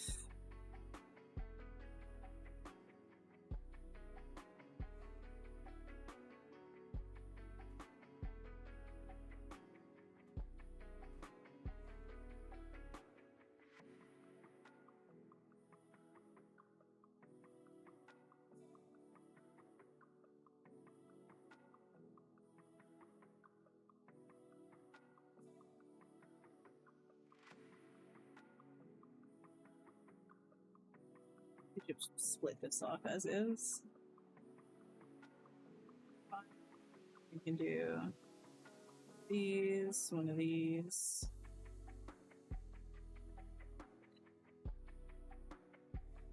And hide that stuff on the inside. Get out of here. Delete hidden. And do another.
Gaming as a whole is also in bad shape on top of art position. Yeah, gaming, animation, all of it. It's facing some stuff right now. 3D artist, you love modeling in Blender and Maya, you want to earn money and be a YouTube gamer, but you fail. I mean, like, dude, it's just one of those, you gotta look after your basic needs first, right? Like, you know, like if you want to keep doing that stuff and you make money off of it, you don't stop doing it on your spare time. Don't just like say, oh, well, I failed, so I'm gonna give up forever. Try to look at like where you could maybe do better and make it more viable in the future.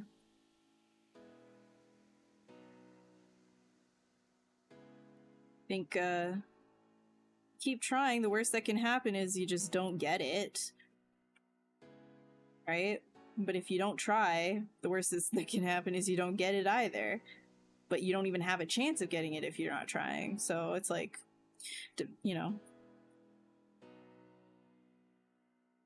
I always say it's worth going for something, even if it fails, because then at least you're not going to have a regret that you never tried for it. I think it's, in my opinion, it's better to live and know that you tried rather than live and think that you could have done all of these other things. Even if it fails, like, who cares? You tried something, right? But that being said, you absolutely need to look out for your own basic needs first and foremost. Like, definitely get your bills paid and get food on the table.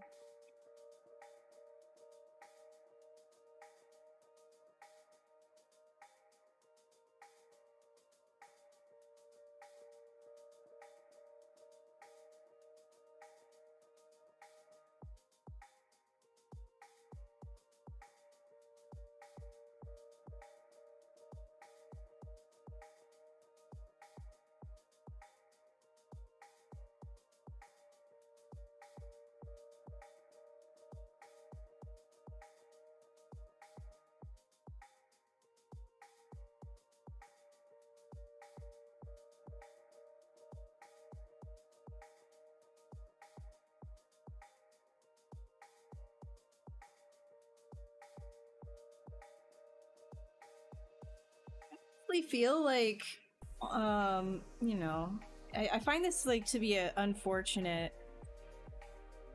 consequence of, like, you know, this our society right now of just like always having to be extremely productive, is it doesn't allow you room to fail. Like, you know, you feel like you need to have some sort of like shame if you don't like succeed on your first try of something. But you hear everybody's success stories that actually do, like, people who do succeed, and it's like there's like a mountain of failures behind them. It's so rare that somebody without help would succeed on something on their first go around with it. And yet we're told to feel this like failure, like that we're like unacceptable, and we should feel this shame for not just going out and grabbing it and just keep trying and trying with persistence. It's like, oh, you should feel ashamed of yourself, make fun of you. Like, there's nothing to be ashamed of. You tried it. You tried it. And then if you want, you can try again too, right? As long as like you're not hurting yourself or others while you're doing it, there's nothing to be ashamed of trying something.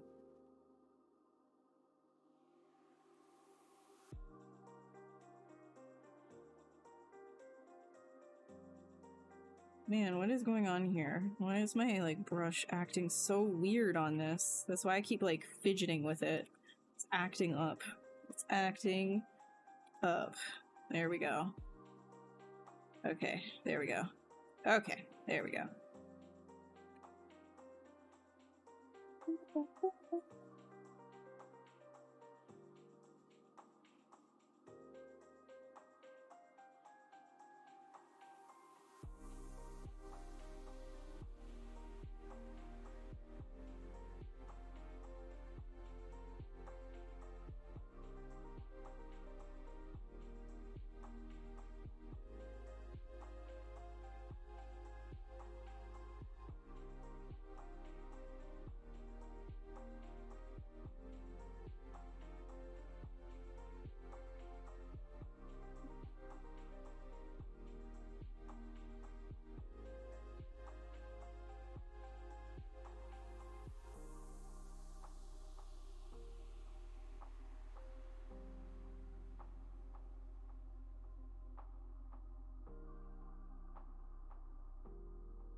Yeah, there you go. Awesome, Maddie. Keep it going. Hey, Elliot, how's it going? It's been a while, dude. How are you? Are you still streaming? How's it going? Try differently rather than harder. Yeah, that's a big one too. You want sustainability as well when you're doing the thing. Whatever that thing is. Sometimes it just requires a little bit of a different approach.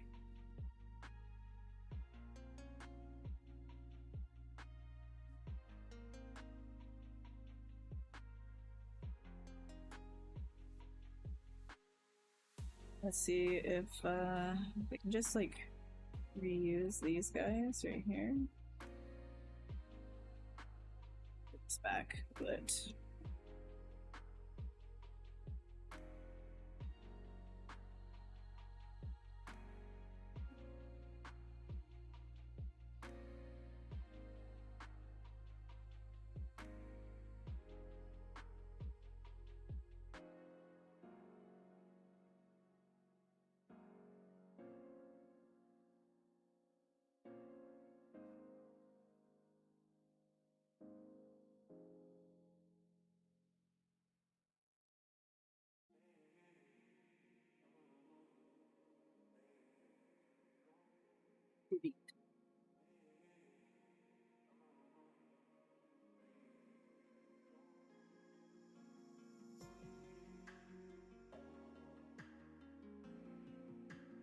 just gonna quickly do a Saverino.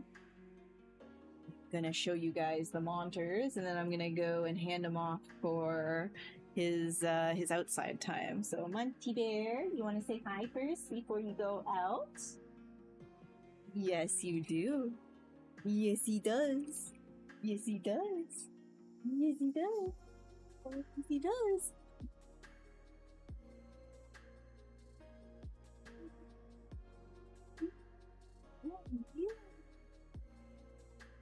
There he is, big boy. It's Monty time. It's Monty time. He's all full of soup right now. He needs to go outside. He needs to go out. Yeah. Okay, I won't jiggle you too much. Lazy he is. Lazy. See. My he met with my family recently, and I tried to warn them that he screams. You know, people don't believe me when I tell. People don't believe me when I tell them that he screams and to brace your ears. It's so funny. There's always a reaction. They come into the apartment, our place, see the boy, and then he freaks out, he goes, and then they freak out. And I tell them, you shouldn't be doing that. Every time. Every time. Without fail. We try to do the training, but then other people get scared because he's so loud. You're so scary. He doesn't look it on stream though. He's just a log. No streaming for you? You feel rusty? Haven't really done personal work, just actual work? Fair enough. Fair enough, dude. Oh, there we go. All right. I will be back in like 2-3 minutes. So I'm just gonna let him out. And I'll be right back to keep going, okay? I'll put this on the... right here.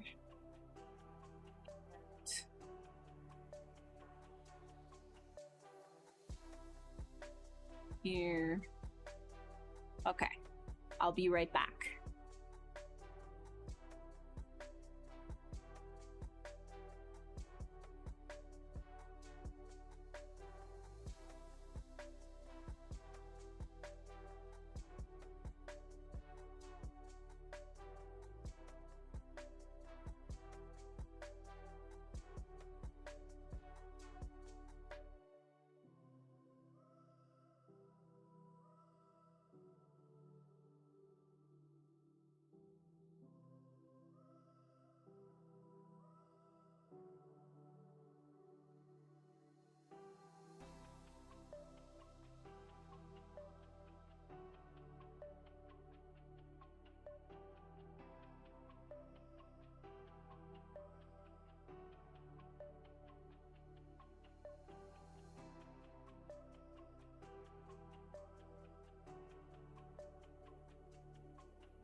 Alrighty.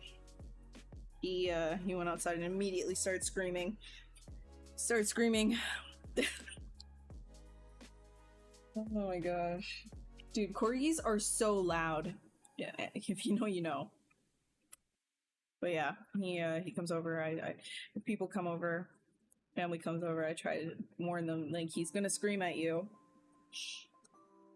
Nope, they don't understand. They don't understand. It's because he's like mixed with like both like excitement to see like people, but also like a lot of anxiety. So he will just like bark from afar. But then as they hold treats, he'll like slink really, really close. Like he'll like lengthen his body. Like he's like, okay, I'll take it from you. And then he'll like go backwards, eat it, stare at them for a second, and then go, oh my god. God forbid they stand up from their seated position too. He's always been like this, but like, you know, try to train. He used to be way, way, way worse. So, you know. The fact that he even takes treats from people, I think, is a pretty big improvement. I'm proud of him. Because people are scary. And believe it or not, I did socialize him. I did. A lot while he was a puppy. And it didn't matter. Because he has an anxiety disorder. Let's go.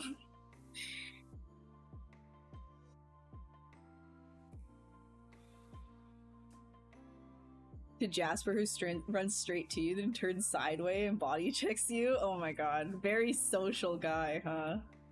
Very, very social, happy guy. They all have their own personalities.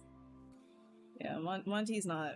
Like, he's like that with, like, me and Eric, but other people, it's not the same.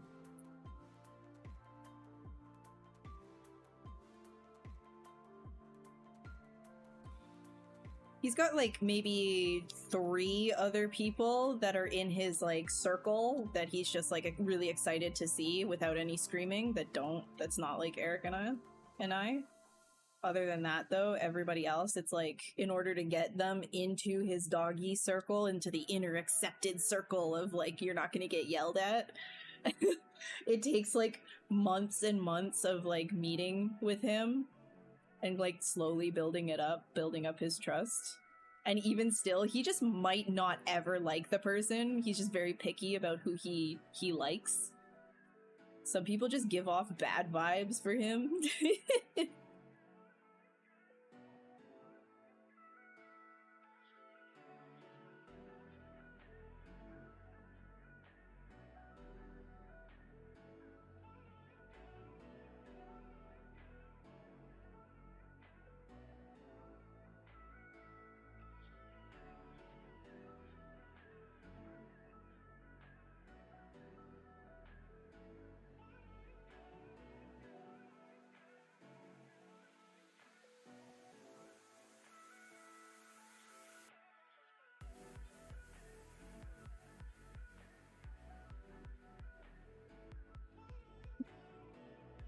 Yeah, buddy. Yeah, did you have a good potty? There you go. Oh my gosh.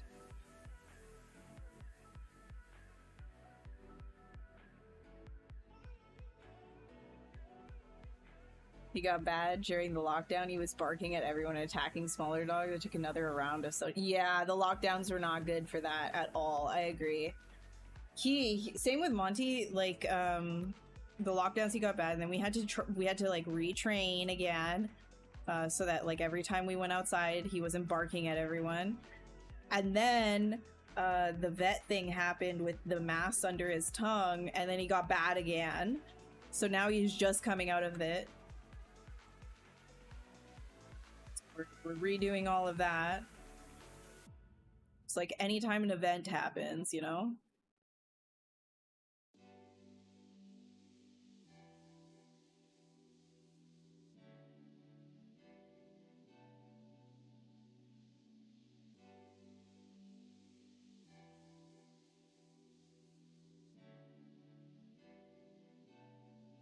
The attacking smaller dogs thing, not cool. Not cool, Jasper.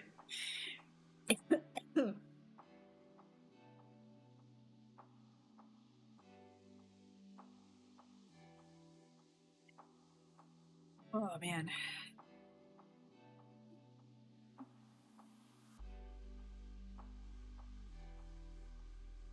Hi Zong, how are you?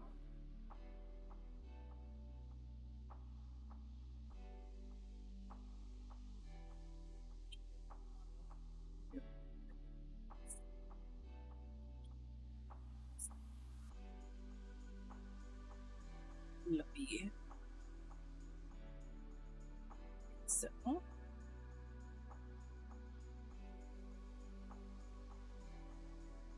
hi John, how's it going?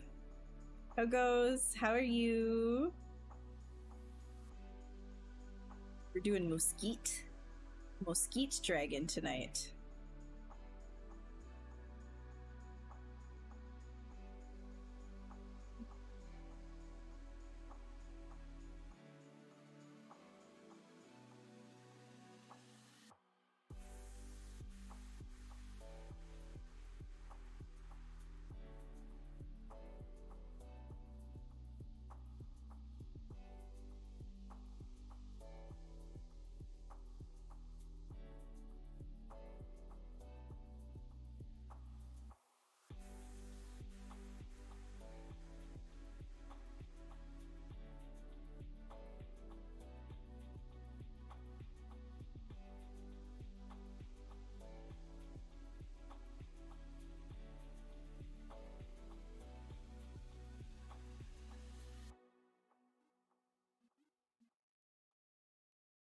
Got back from the gym. Oh, good, good. You must be feeling very good then.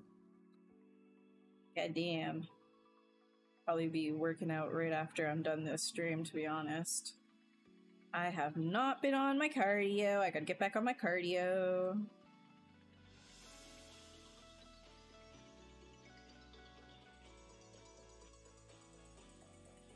Got a little bit of a gun. Got that gun going. Just a little bit. Got the delts. Little bit.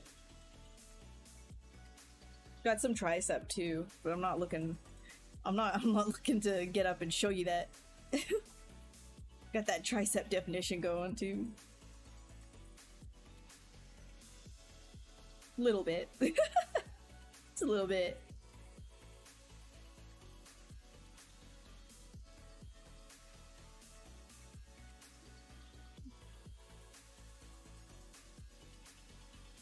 As long as you skip leg day, you're all good. Yeah, I gotta make sure to never do leg day. I gotta have the sticks. Sticks, man. Like, I need that Johnny Bravo build.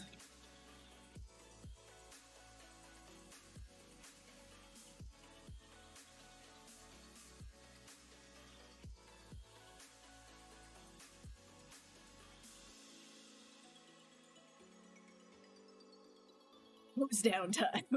No. I have nothing to write home about, man. Not yet. Not yet. Maybe never, honestly. Maybe never. I was for a little while there, before lockdown got super lockdown. I was starting to look a little crazy. Then lockdown. I did get lazy.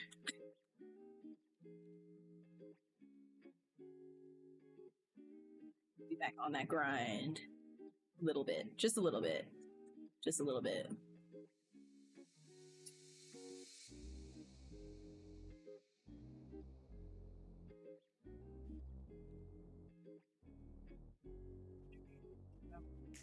Oh, this.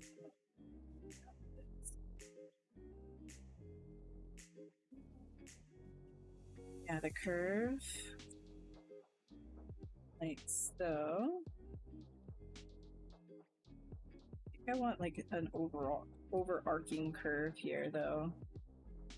the entire man. I'll just simplify it, yeah.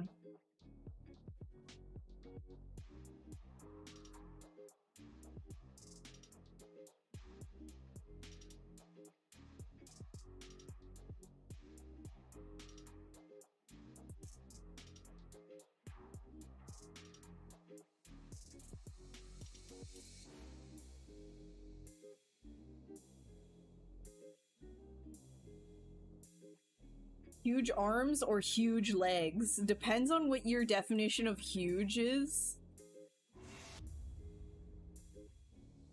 Because if you're talking like 7 times the size of the arms that I already have, like 10 times this, I wouldn't even be able to do art properly, so I would have to say legs, right? But if you mean just like, if I have to choose between like just like normal buff,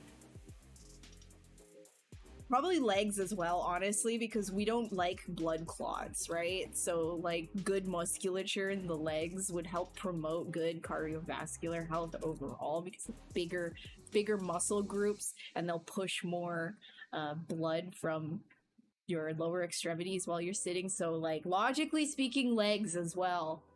Yeah. And you know what? Actually, aesthetically, legs. Yes, legs. Aesthetically as well, because you know what? I'm not about that giant and then like on peg leg type thing. But maybe I do want to do Johnny Bravo cosplay. Dorito chip back, toothpicks for legs. It's hot. It's always been, dude. It's that It's the bro build. It's the bro rotation. The bro build.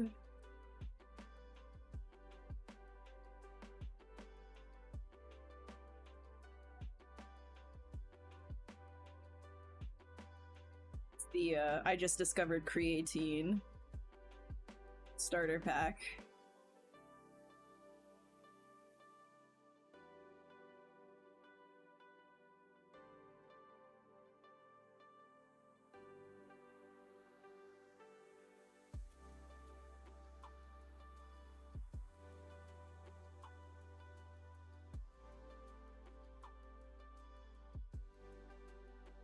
Like leg day 1000% sucks. It like you could do arms and not feel sick at all ever doing arms.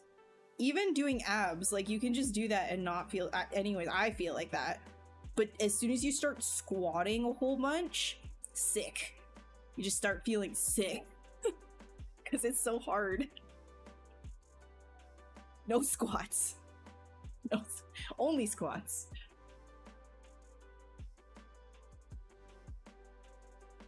Oh yeah. Oh yeah. You would have to, the huge leg thigh rub, but if you're always sitting, then is that, see, my main concern is like, can I still do my art efficiently? Massive monster arms, I feel like would be a hindrance, right? Like if I'm always like this, like I'm talking like extreme, right? Like if I'm always like this, I don't know about that, you know?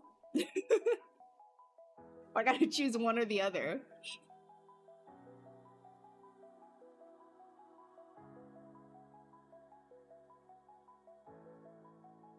I think I can keep it that way.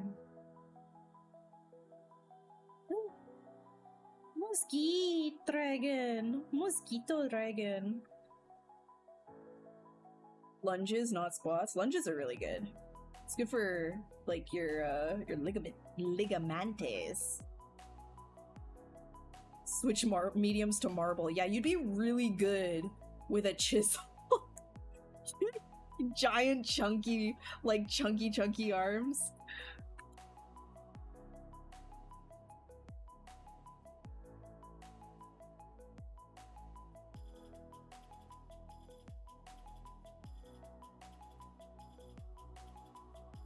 Okay, let's, what am I gonna do? Okay,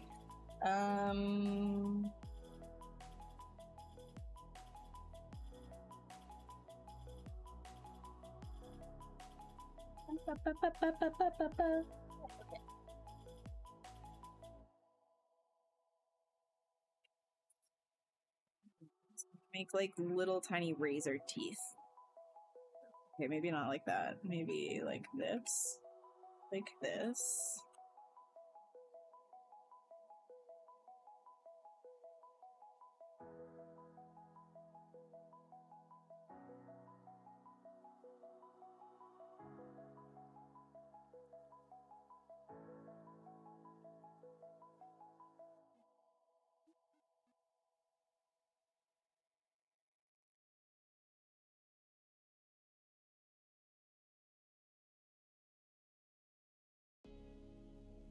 Okay.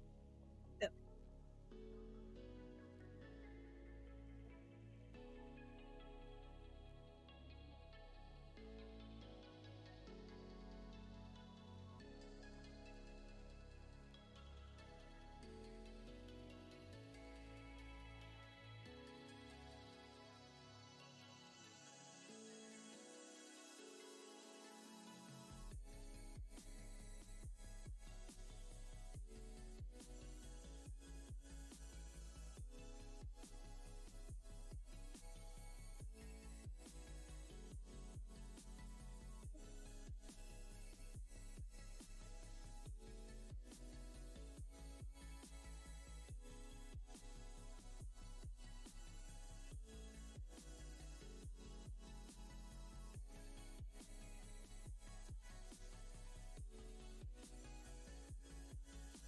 This needs to, there we go. Thank you.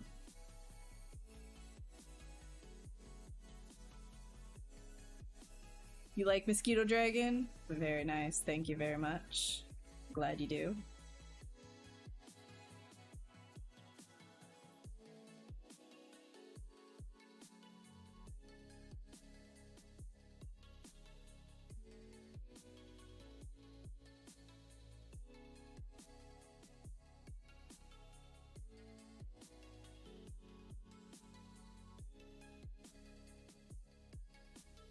Okay, okay, I didn't know that was a feature, guys. We just learned something. We just learned something. I totally didn't know this was a thing that you could do. Are you ready to get your mind absolutely blown? If you just saw what was happening right there. Okay, okay. So you know how like if you hold control and then you drag it off and you can do this and in one direction, right? Like you can hold control, drag off, and then release control and then keep dragging it with the gizmo in one direction and just copies like that. Okay, you could do that on multiple axes at the same time and have the same spacing. So like with the corners, I don't know why I didn't know this. How did I not know this? Okay, control, drag, hold down. Now I can follow the contour of what it is that I was doing. Oh!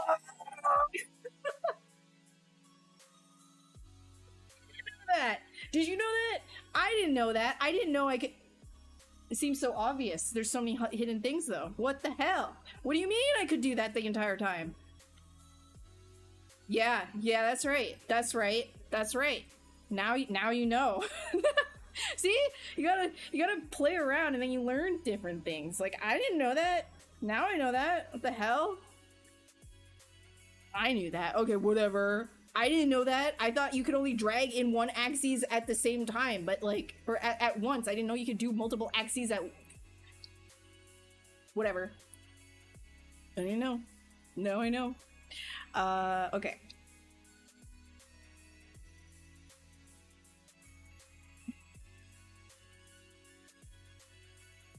Oh my god.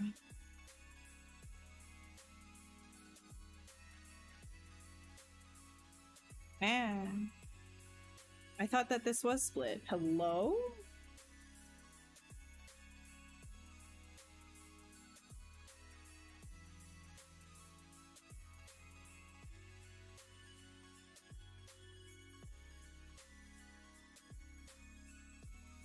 Wait. You...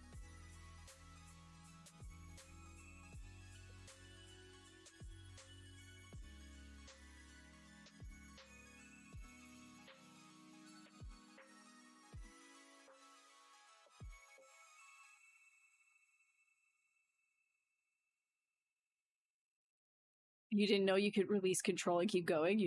I taught you 2 things? Alright, there you go. There you go. Nice.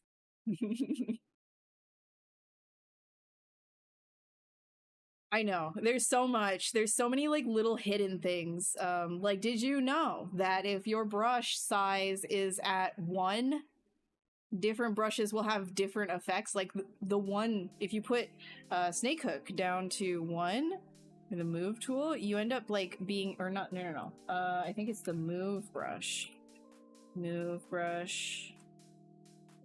You're able to, okay, not right now. I don't know. There are different, maybe it's because I have dynamic on. I don't use this function very often either, as you can tell. However, there are different functionalities for brushes when they are at 1 versus like the rest of the sizes. I think it's because dynamic is on. Now I'm actually curious. I want to know if maybe I turn dynamic off. Let me see. If I turn that to 1. No. Okay, never mind. Maybe that is no longer in ZBrush, but it was. It was in ZBrush at some point. I remember that. Maybe it is a different brush. I don't use that functionality though. All right. Duplication.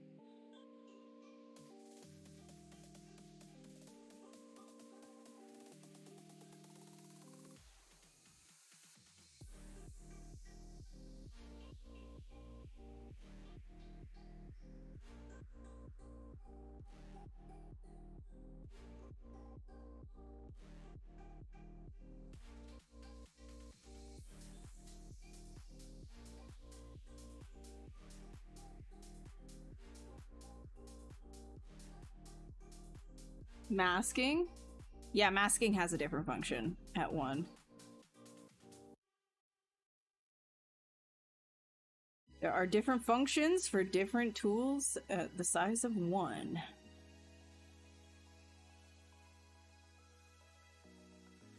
That's definitely just not something I use, though.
BDM, so you could do a thing. There's also array along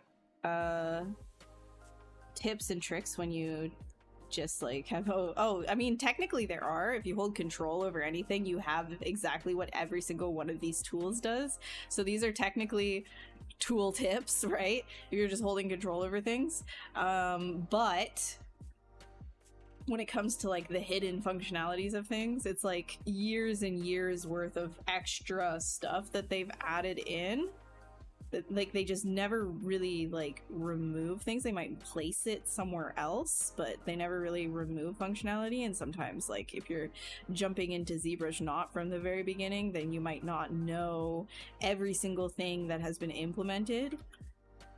Like it's usually like all of the stuff is usually showcased during their live streams when they're presenting things. However, there's a lot of like little tiny things that they're like introduced all the time that it's easy to just forget about a lot of this stuff.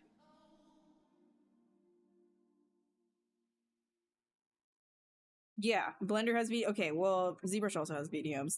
That is literally not what I'm talking about. It was just sort of moving a mesh along with the gizmo, that's all. Just duplicating things around, just really, really easy, that's all. You can use arrays in ZBrush as well. There's lots of different things that you can do to duplicate meshes. I just didn't know that with the gizmo was a functionality, so I wanted to show you.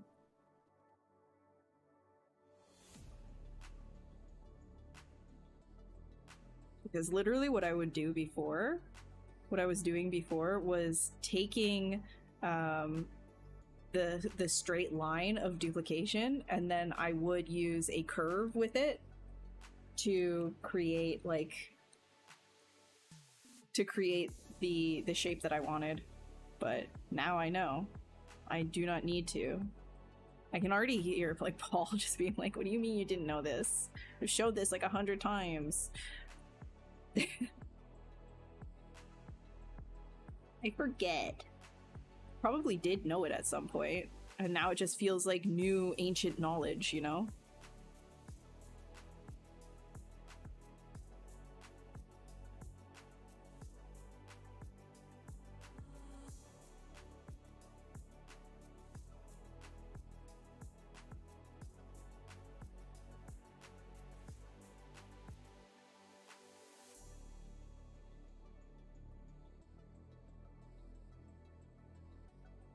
Did anybody watch the Gamescom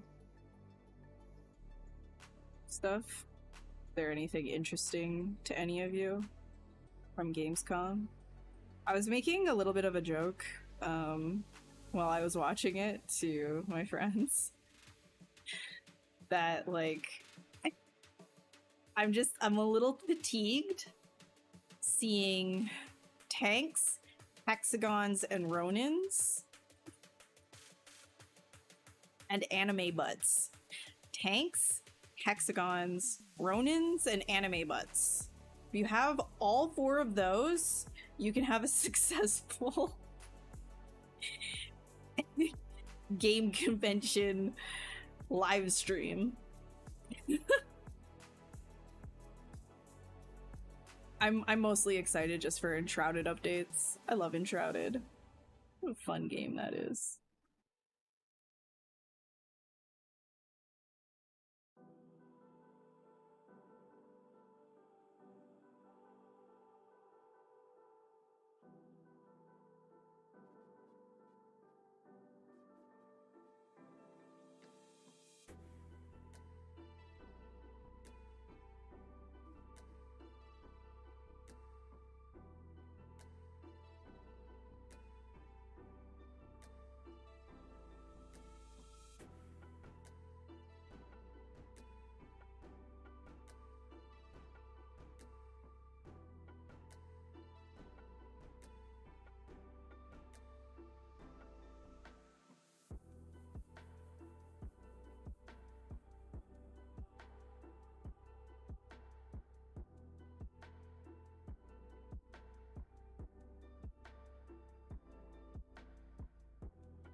You can have a successful stream with less, yes. Yes.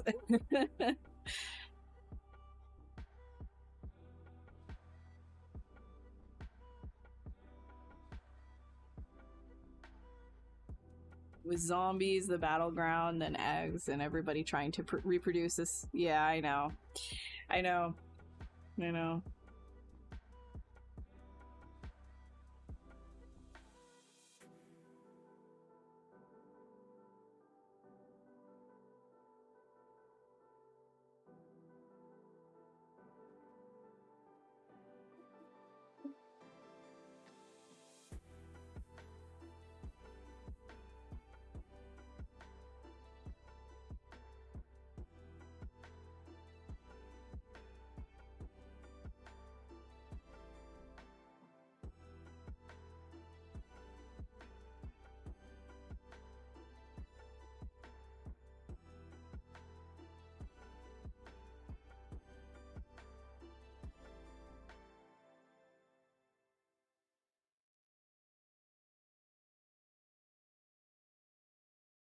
Also, I was really surprised to see that Cult of the Lamb is getting another DLC. I thought it was, like, done, but it's coming back. Cult of the Lamb was a good time.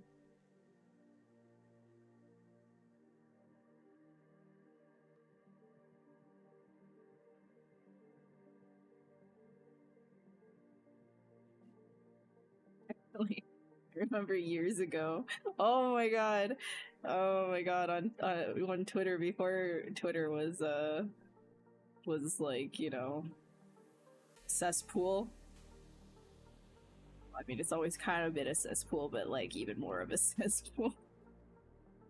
I remember coming back home, I just got like a vaccine and I started feeling like, you know, the vaccine fever afterwards.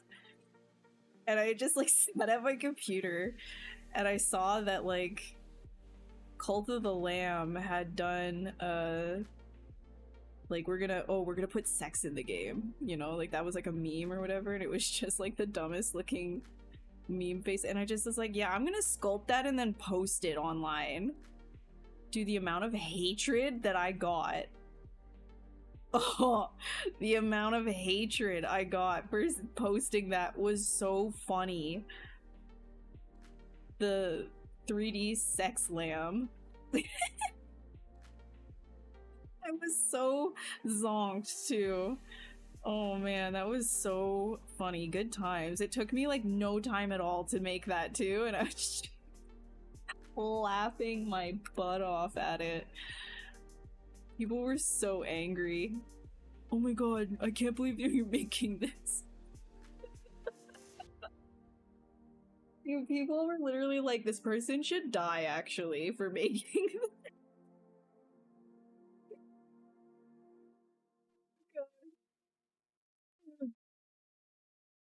Art is so powerful. Artists are so powerful. You're on pause now, just waiting for Enshrouded updates. Yeah. Yep. That's me as well.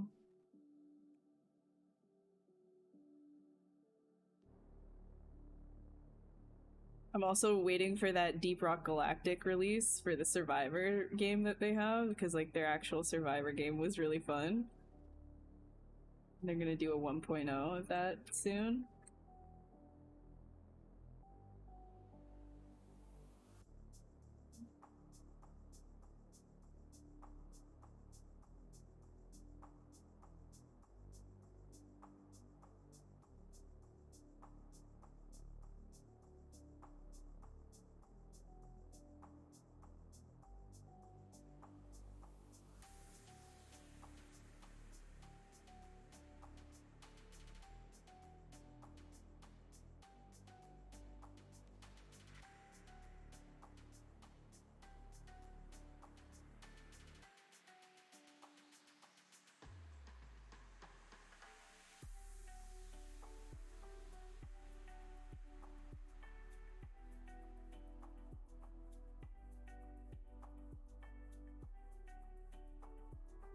Able to elicit strong emotions, often for no real reason. Yep.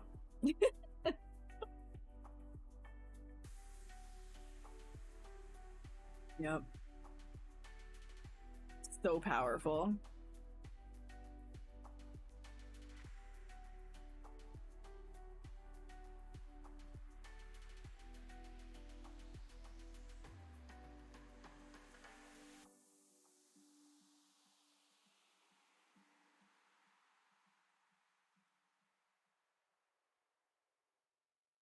I'm gonna give this a little bit more intensity.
We'll just forgive that that muscle placement right there. We'll just ignore that. We don't need to think about that. We don't need to pay any attention to that. That's not a problem. Don't worry about it. You saw nothing. You see nothing.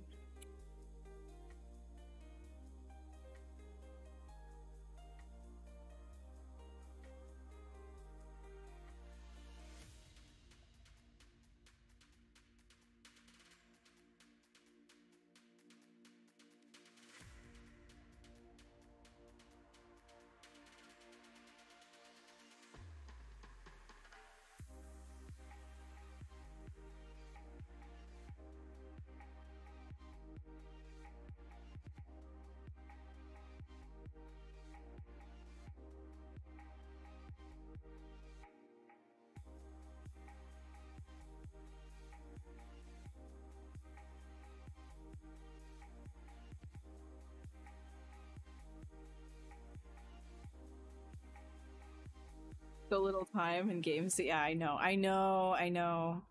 I think I've got like, oh my god, I don't even know how much stuff I have like just like sitting on my wish list right now. I'm like, I'm never gonna be getting to even like a quarter of these.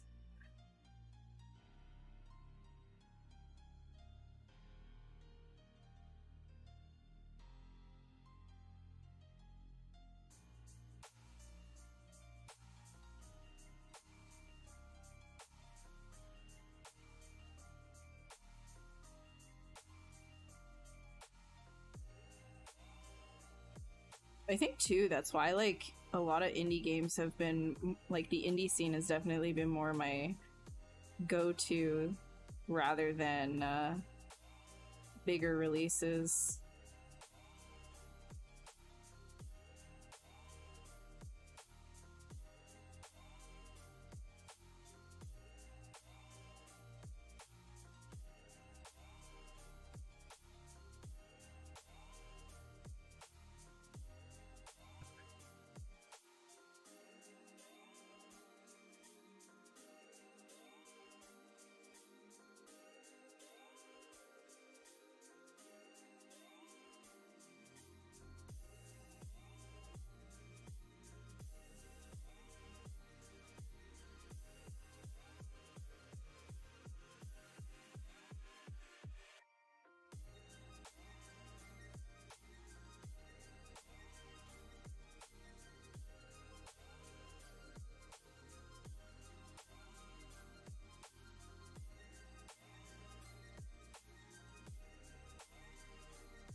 Straight sculpt, not indirectly? What do you mean? Sell my house fast in New Jersey. Did you sell your house fast? What are your username?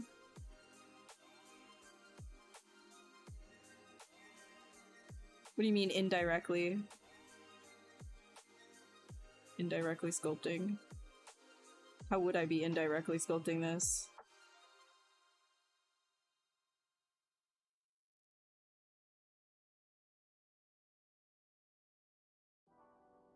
Like, now I'm actually curious. I want to know, how do you indirectly sculpt?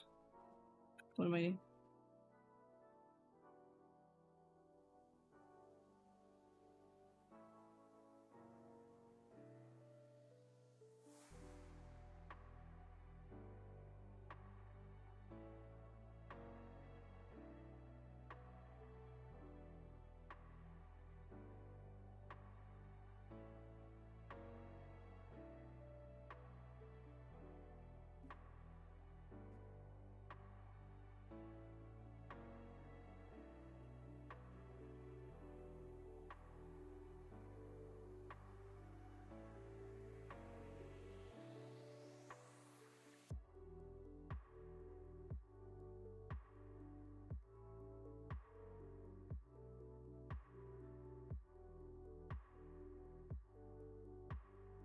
Oops, the holes in dish guy.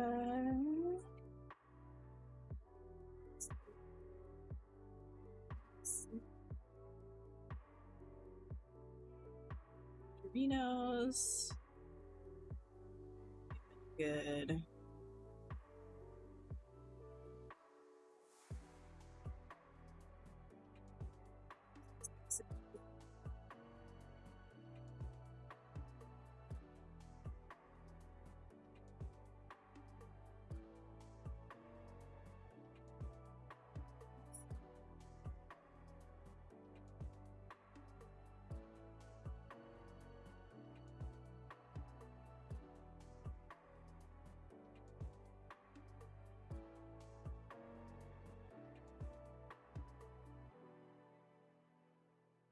Not yet. Well, I hope you do.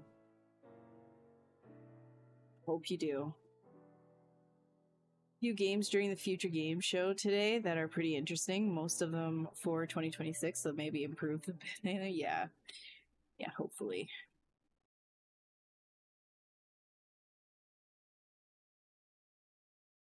Notice like a lot of the time, like with the early access stuff, like I'll play a little bit and then I'll just be like, I like this enough to not want to finish the early access content, so I'll just like leave it and then come back to it in like a year or two.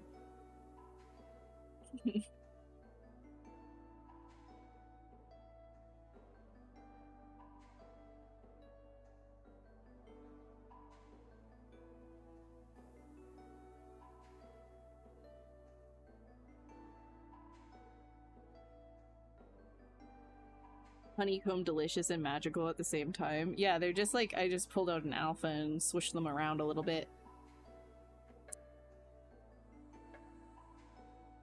An artist, easy, they're 1,000 to sculpt, but I'm getting straight, but you like getting straight to it because it's just faster. Yeah, for sure, for sure. Yeah, you can jump right in. You don't need to always have like, you know, this grand plan or anything like that.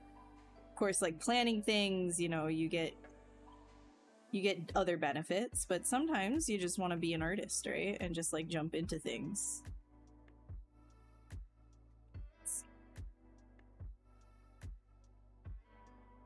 Not to say that the other way is not being an artist. I just mean like sometimes you just want to be a little bit more loosey-goosey about things. A little bit more loosey-goosey.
So, you guys want to see a fun brush you might find very useful?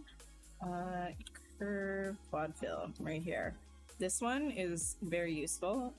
You could just create planes based on how you draw your brush, and whatever your brush size is how thick that is going to be, so you can change it afterwards too by just like tapping, which is nice.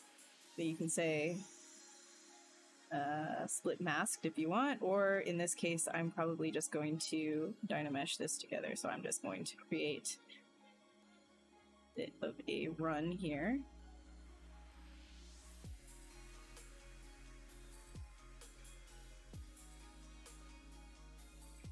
That, and then you can Dynamesh them together. Hey Santiago, how's it going? How you doing? Welcome, welcome. Just making mosquito dragon.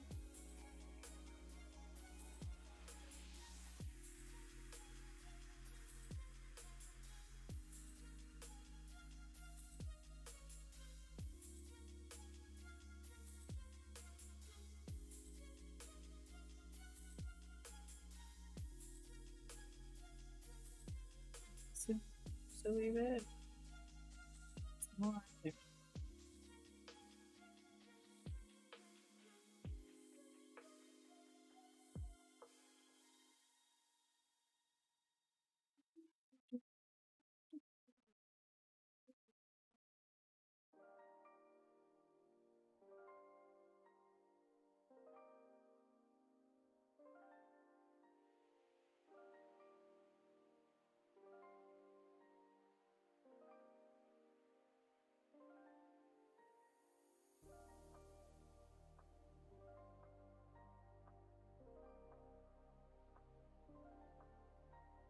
You're learning a lot today. Don't worry if you don't remember it, dude. It's fine. That's how it is all the time. You know, you remember some things from the ZBrush streams, you're amazed by like most of it, because it's like, dang, how the hell are there this many tools? And then you forget most of it, and then you implement like 10% of what you saw to your own workflow, and that's fine and normal and cool and whatever. But you know that it exists, so you can always come back and reference it when you need it.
Here.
just gonna fill this in a little bit more.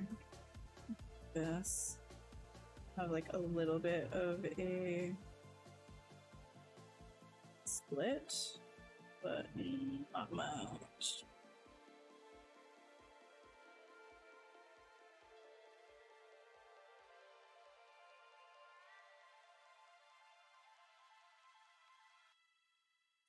I just gotta like finish.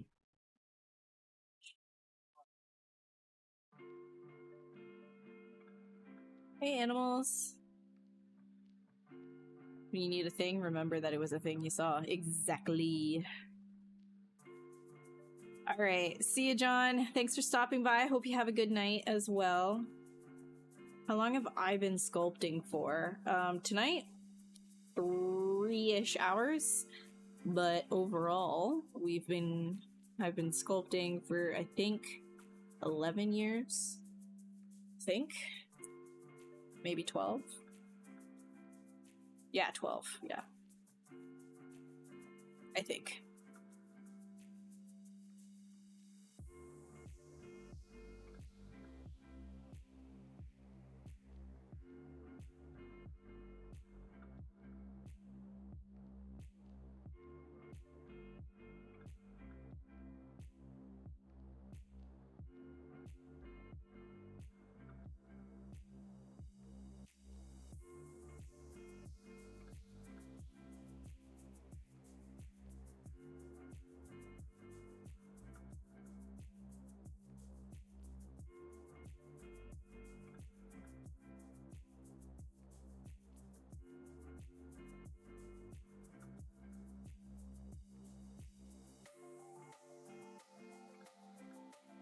Yeah, you too. Very nice.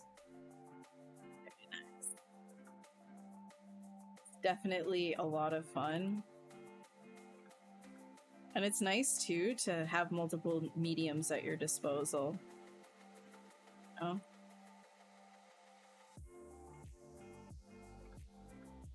Like, I love sculpting, but then I also got my traditional work too, so I can jump where I want.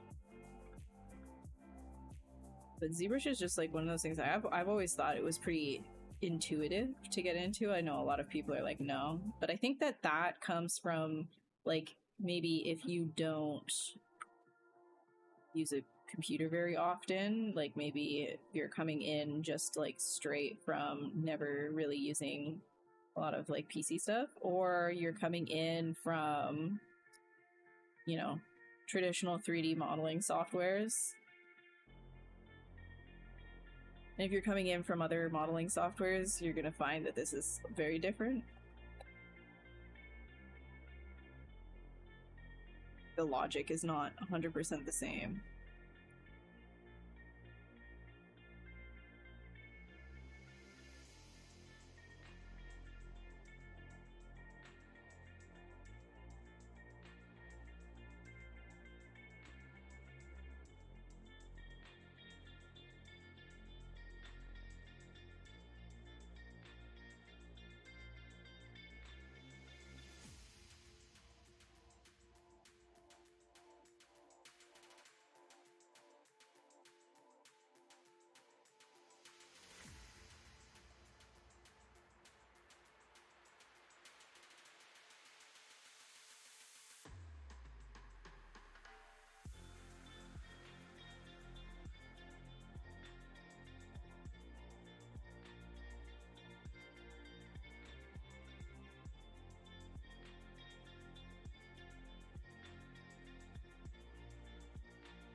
What other programs am I good with?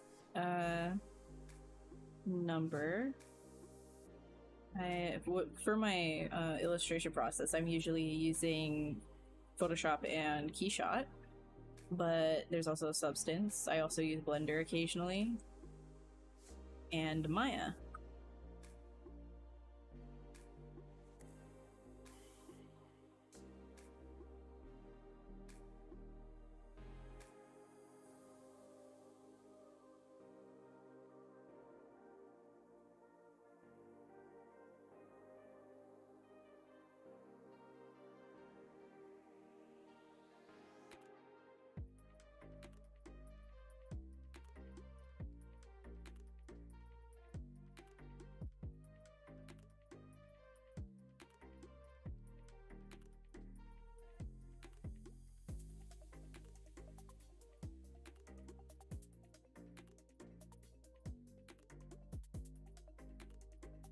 How many years have I been modeling? Yeah, so about 12 years, I think, is what it is.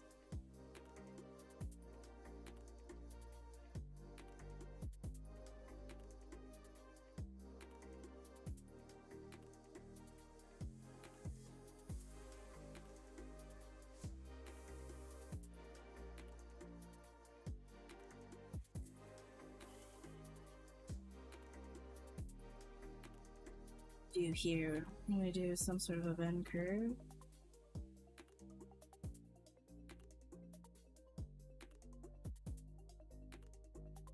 See what that looks like from the.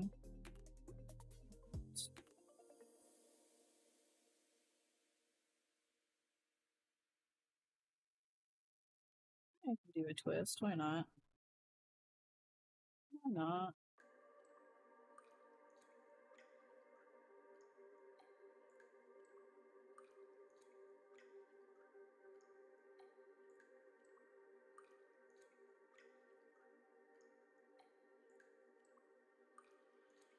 Taper that.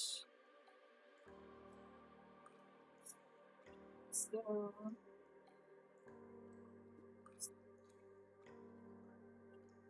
And.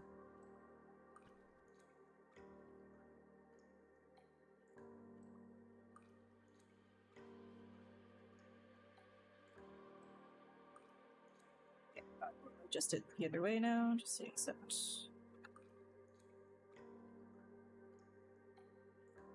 There we go.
Have I ever heard of the chat software that pays you called Honeycomb? No, that's okay. This isn't even my channel, this is the Maxon channel.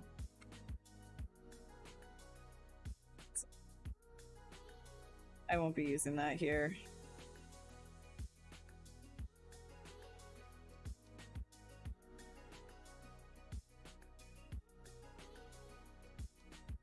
Besides, we use Restream.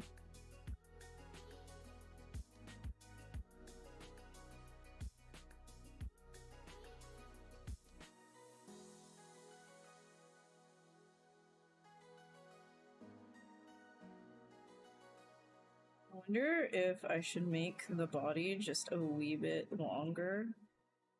I'm thinking I might. I'm gonna just do that. These guys. Just gonna pull it back a wee bit.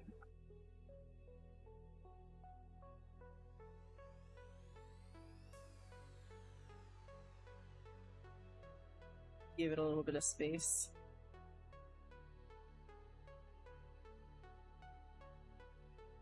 Let's add in some kind of a floor, just so I can see the legs situated.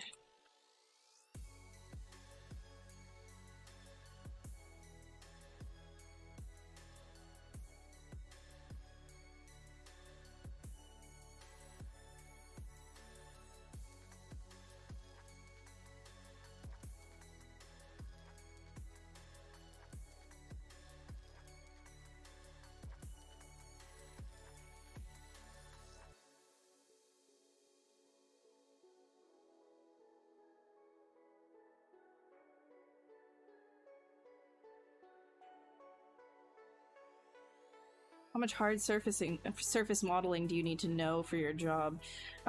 You don't always need to be super adept at hard surface modeling to be a character artist overall. Like, depends on like what you're getting into. It's just very dependent. However, some hard surface knowledge is very good overall, but let's say you were getting into something where you're going to be an artist for like something that deals with a lot of like armors and things like that. Well, you're gonna have to need to be very adept at hard surface modeling. But let's say you were getting hired to be a creature artist, then you might not need to be as adept at hard surface modeling, right? So it's very dependent on the content of your job.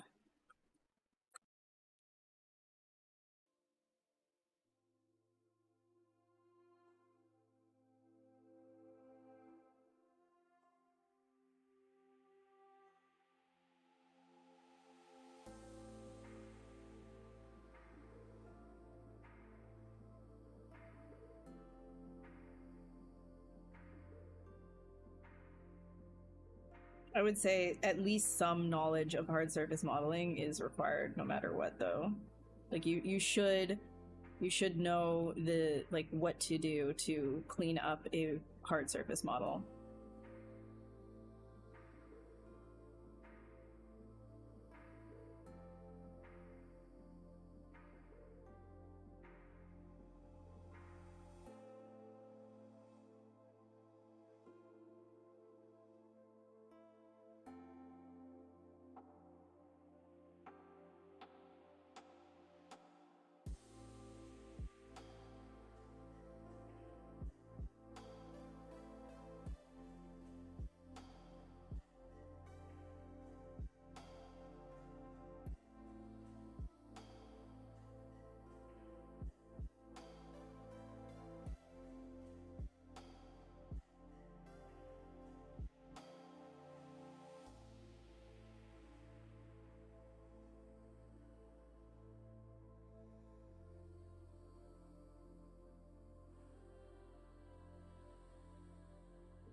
Hey Buildermacher, how are you?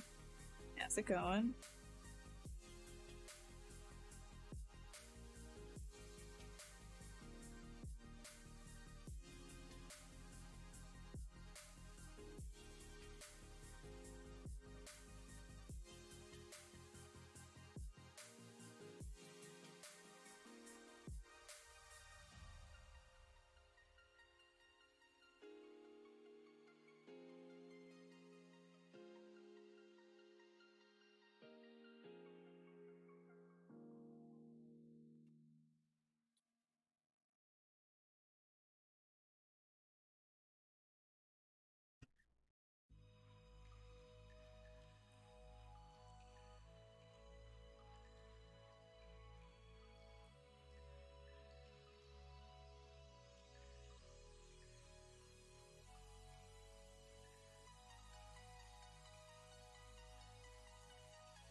I don't think so. I think like just the 4. I'm just gonna delete that. I'm not vibing with that. But also like this piece right in here is also not. It's kind of bugging me. Delete that.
Hey John Lee.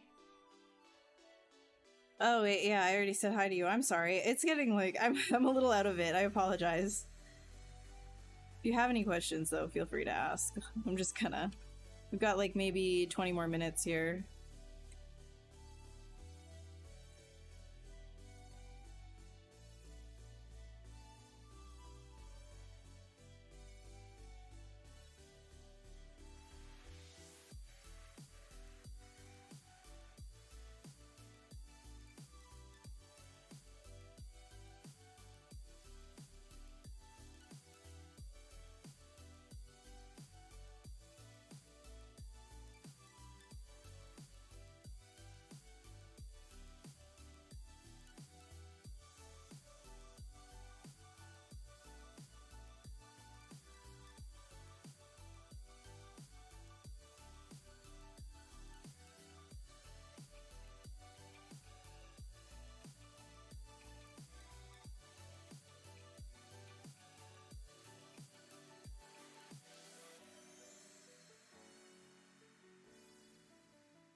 Bitty bitty. Panama. Very nice.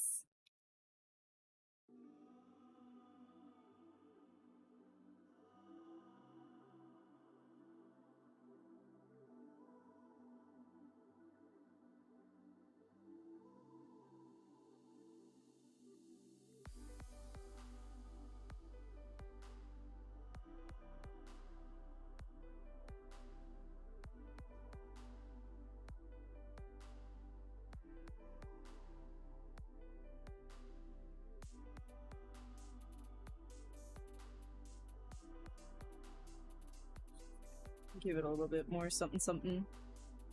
A little bit more something something. By designed for video games, no. But I can see what you mean. These are just for fun sketches, you know.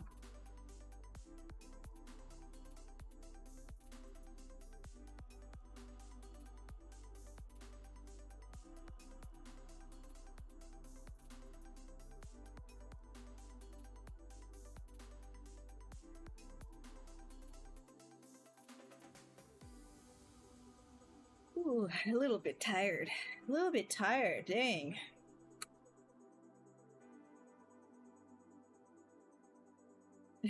Screaming at my screen from some attack, yeah. Dark Souls kind of thing, right?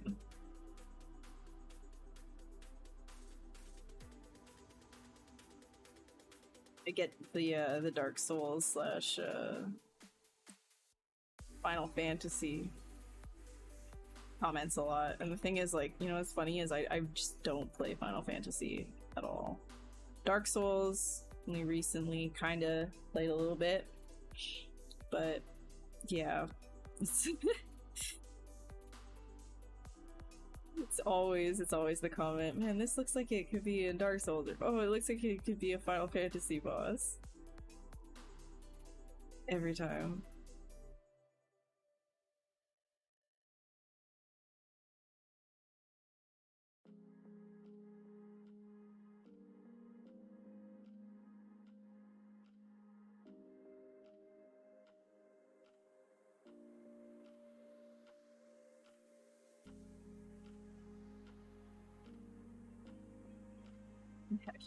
I know, I'm sorry.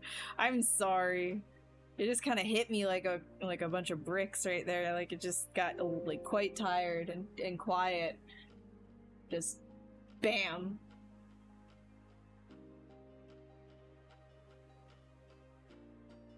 I need dinner, honestly.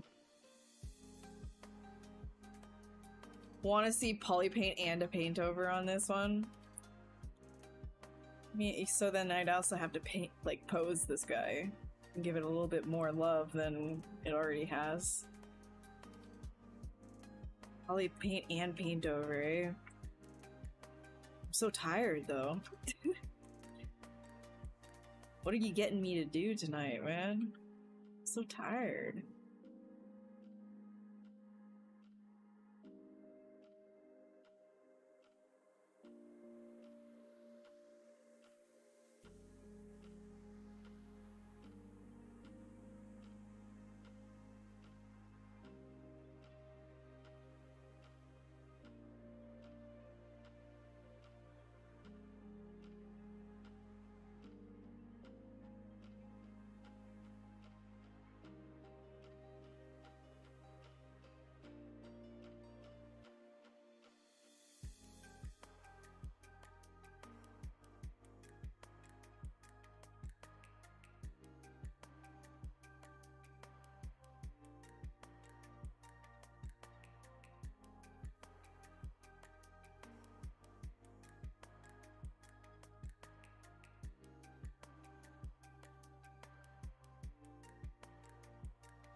It's a little bigger. Do you like it? Oh.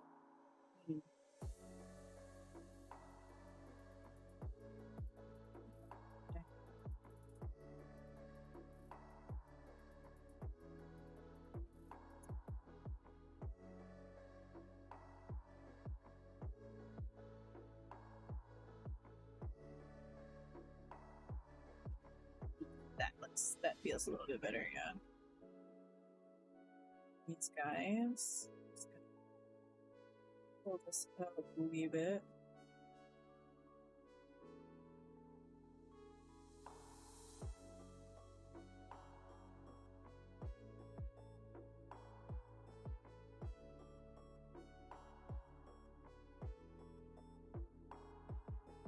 Oh my god, I smell food. I'm starting to go a little insane. I smell food. I smell food. I smell food. Oh, I smell food.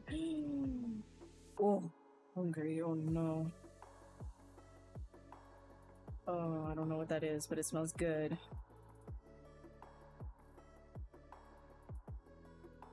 It's safe to get some basil. Okay, Godspeed.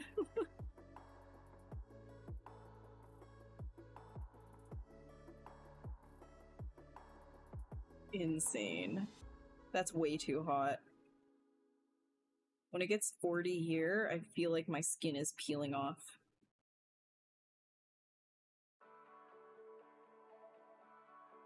I can smell your pasta all the way over here. I can smell it.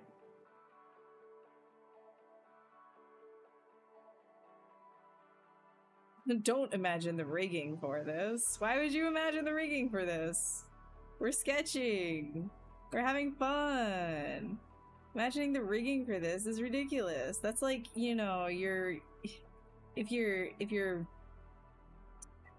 I don't know, if you're like cooking for yourself and then you start imagining how the world's best chef or something will come in and just like taste your food, you immediately get all like, oh, what am I doing? Okay, not like the greatest example, but I'm just like, nah, you're having fun. Like, this is for you. It's all good, man. You don't have to like think about rigging for it.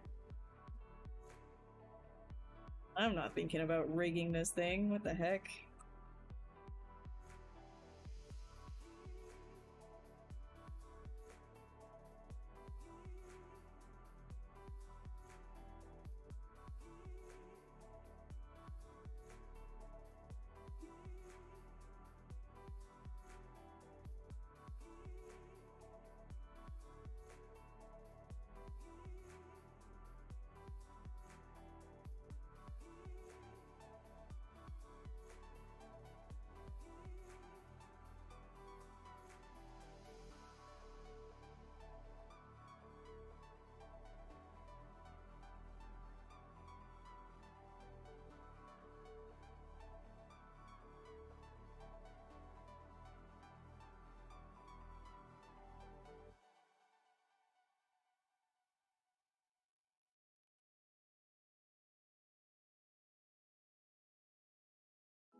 I am hungry. I think that's why I'm tired.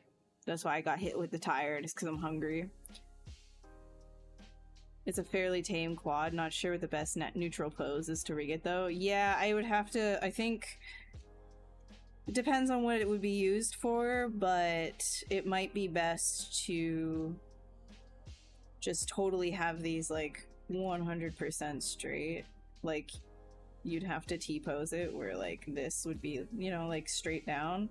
Maybe these feets, like, these feet would just be neutral in, like, a 45-degree angle so that the quad could act, like, you know, you could actually have mobility like this, because if you had it stationary, like extended this way, then maybe the mobility backwards and forwards, you'd have like some weird stretching, so putting it at a 45-degree angle straight down might actually be better for this type of quad. I don't know. And this would have to be like straight out. This all would have to just be straight. This would have to straighten it all. It would be very boring to look at. I mean, not boring, it would just be very weird to look at, and also just not super fun to sculpt, like in terms of gesture and stuff on this stream. So that's why it's like, just have fun with it, you know?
Anyways.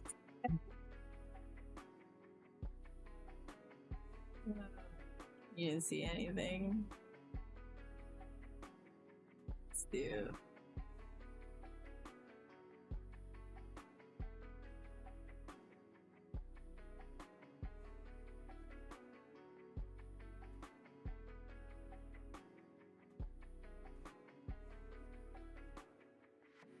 I had a snack before stream, but it was clearly not enough.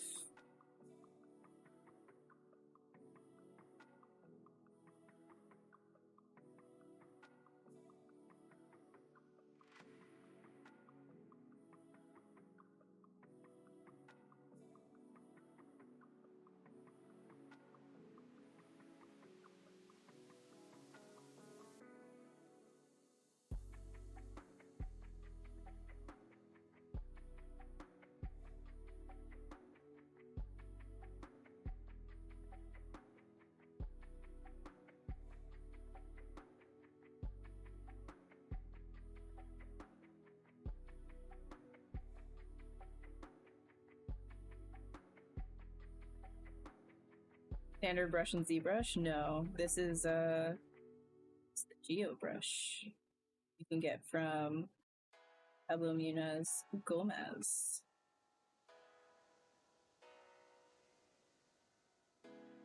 It's essentially just like a stronger version of, like, you can have your own kind of with a Damien standard. You make it really, really big, and then take the focal shift and turn it into a sort of like point.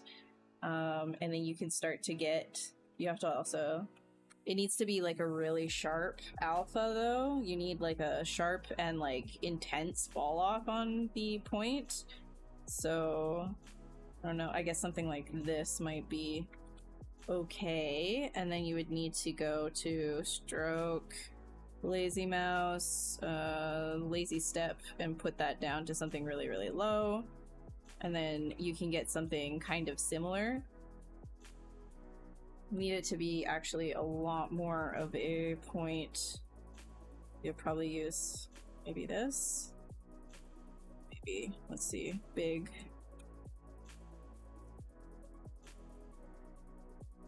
Yeah, it's not quite the same though, so I would just say go grab the one from Pablo Munoz Gomez if you want that. I thought that there was like a tighter one here.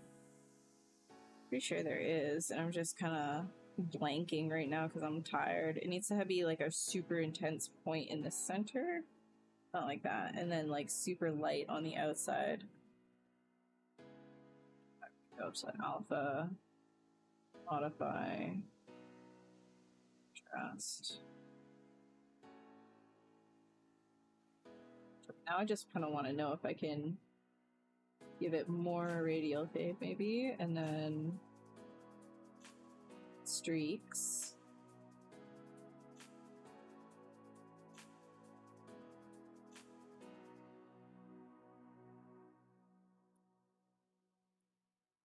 Then you get like a similar idea. You can get like pillowy kind of shapes the same way. Similar way, right? It's just not as like tight as the ZBrush because he's using a couple of other modifiers with the brush as well. But he offers it for free, so you can grab that. Beep, beep, beep.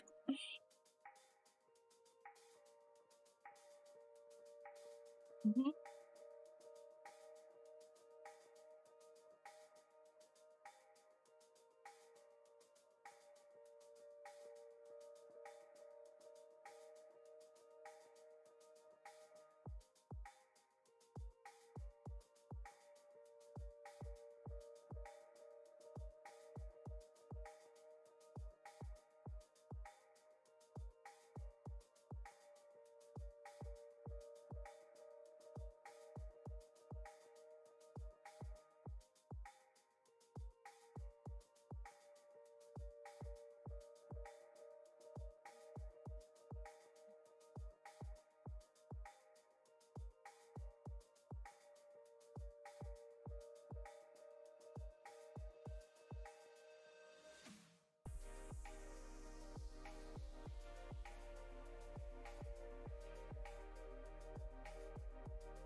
I'll do something. Give that a little bit of something something. A little bit of something something. Oh boy. Have you ever thought of 3D printing my sculpts? Oh, this question happens every stream. Lots of thought, not a lot of doing. Lots of thought, not a lot of doing. I don't have any room in my place for a 3D printer to operate it safely. Yes, I do know that there are the non-resin printers as well that I could get, but I usually have some pretty like detailed things that I'm doing, and yes, you can get a lot more detail now, but it's still not quite like resin, and don't really have the room to safely operate resin at the moment, so not on my watch. I know you're here you're always there. You're always there, and I appreciate it. I'm just also lazy about cleanup, and then you're like, well, I could clean it up for you, and I'm like, yeah, but I'm also not really happy with somebody else having to do nasty work for me, you know? I gotta do it. Mosquito Dragon, hi Hanyang, how are you? How's it going? How do be it? My gosh. It is a Mosquito Dragon. I gotta go back.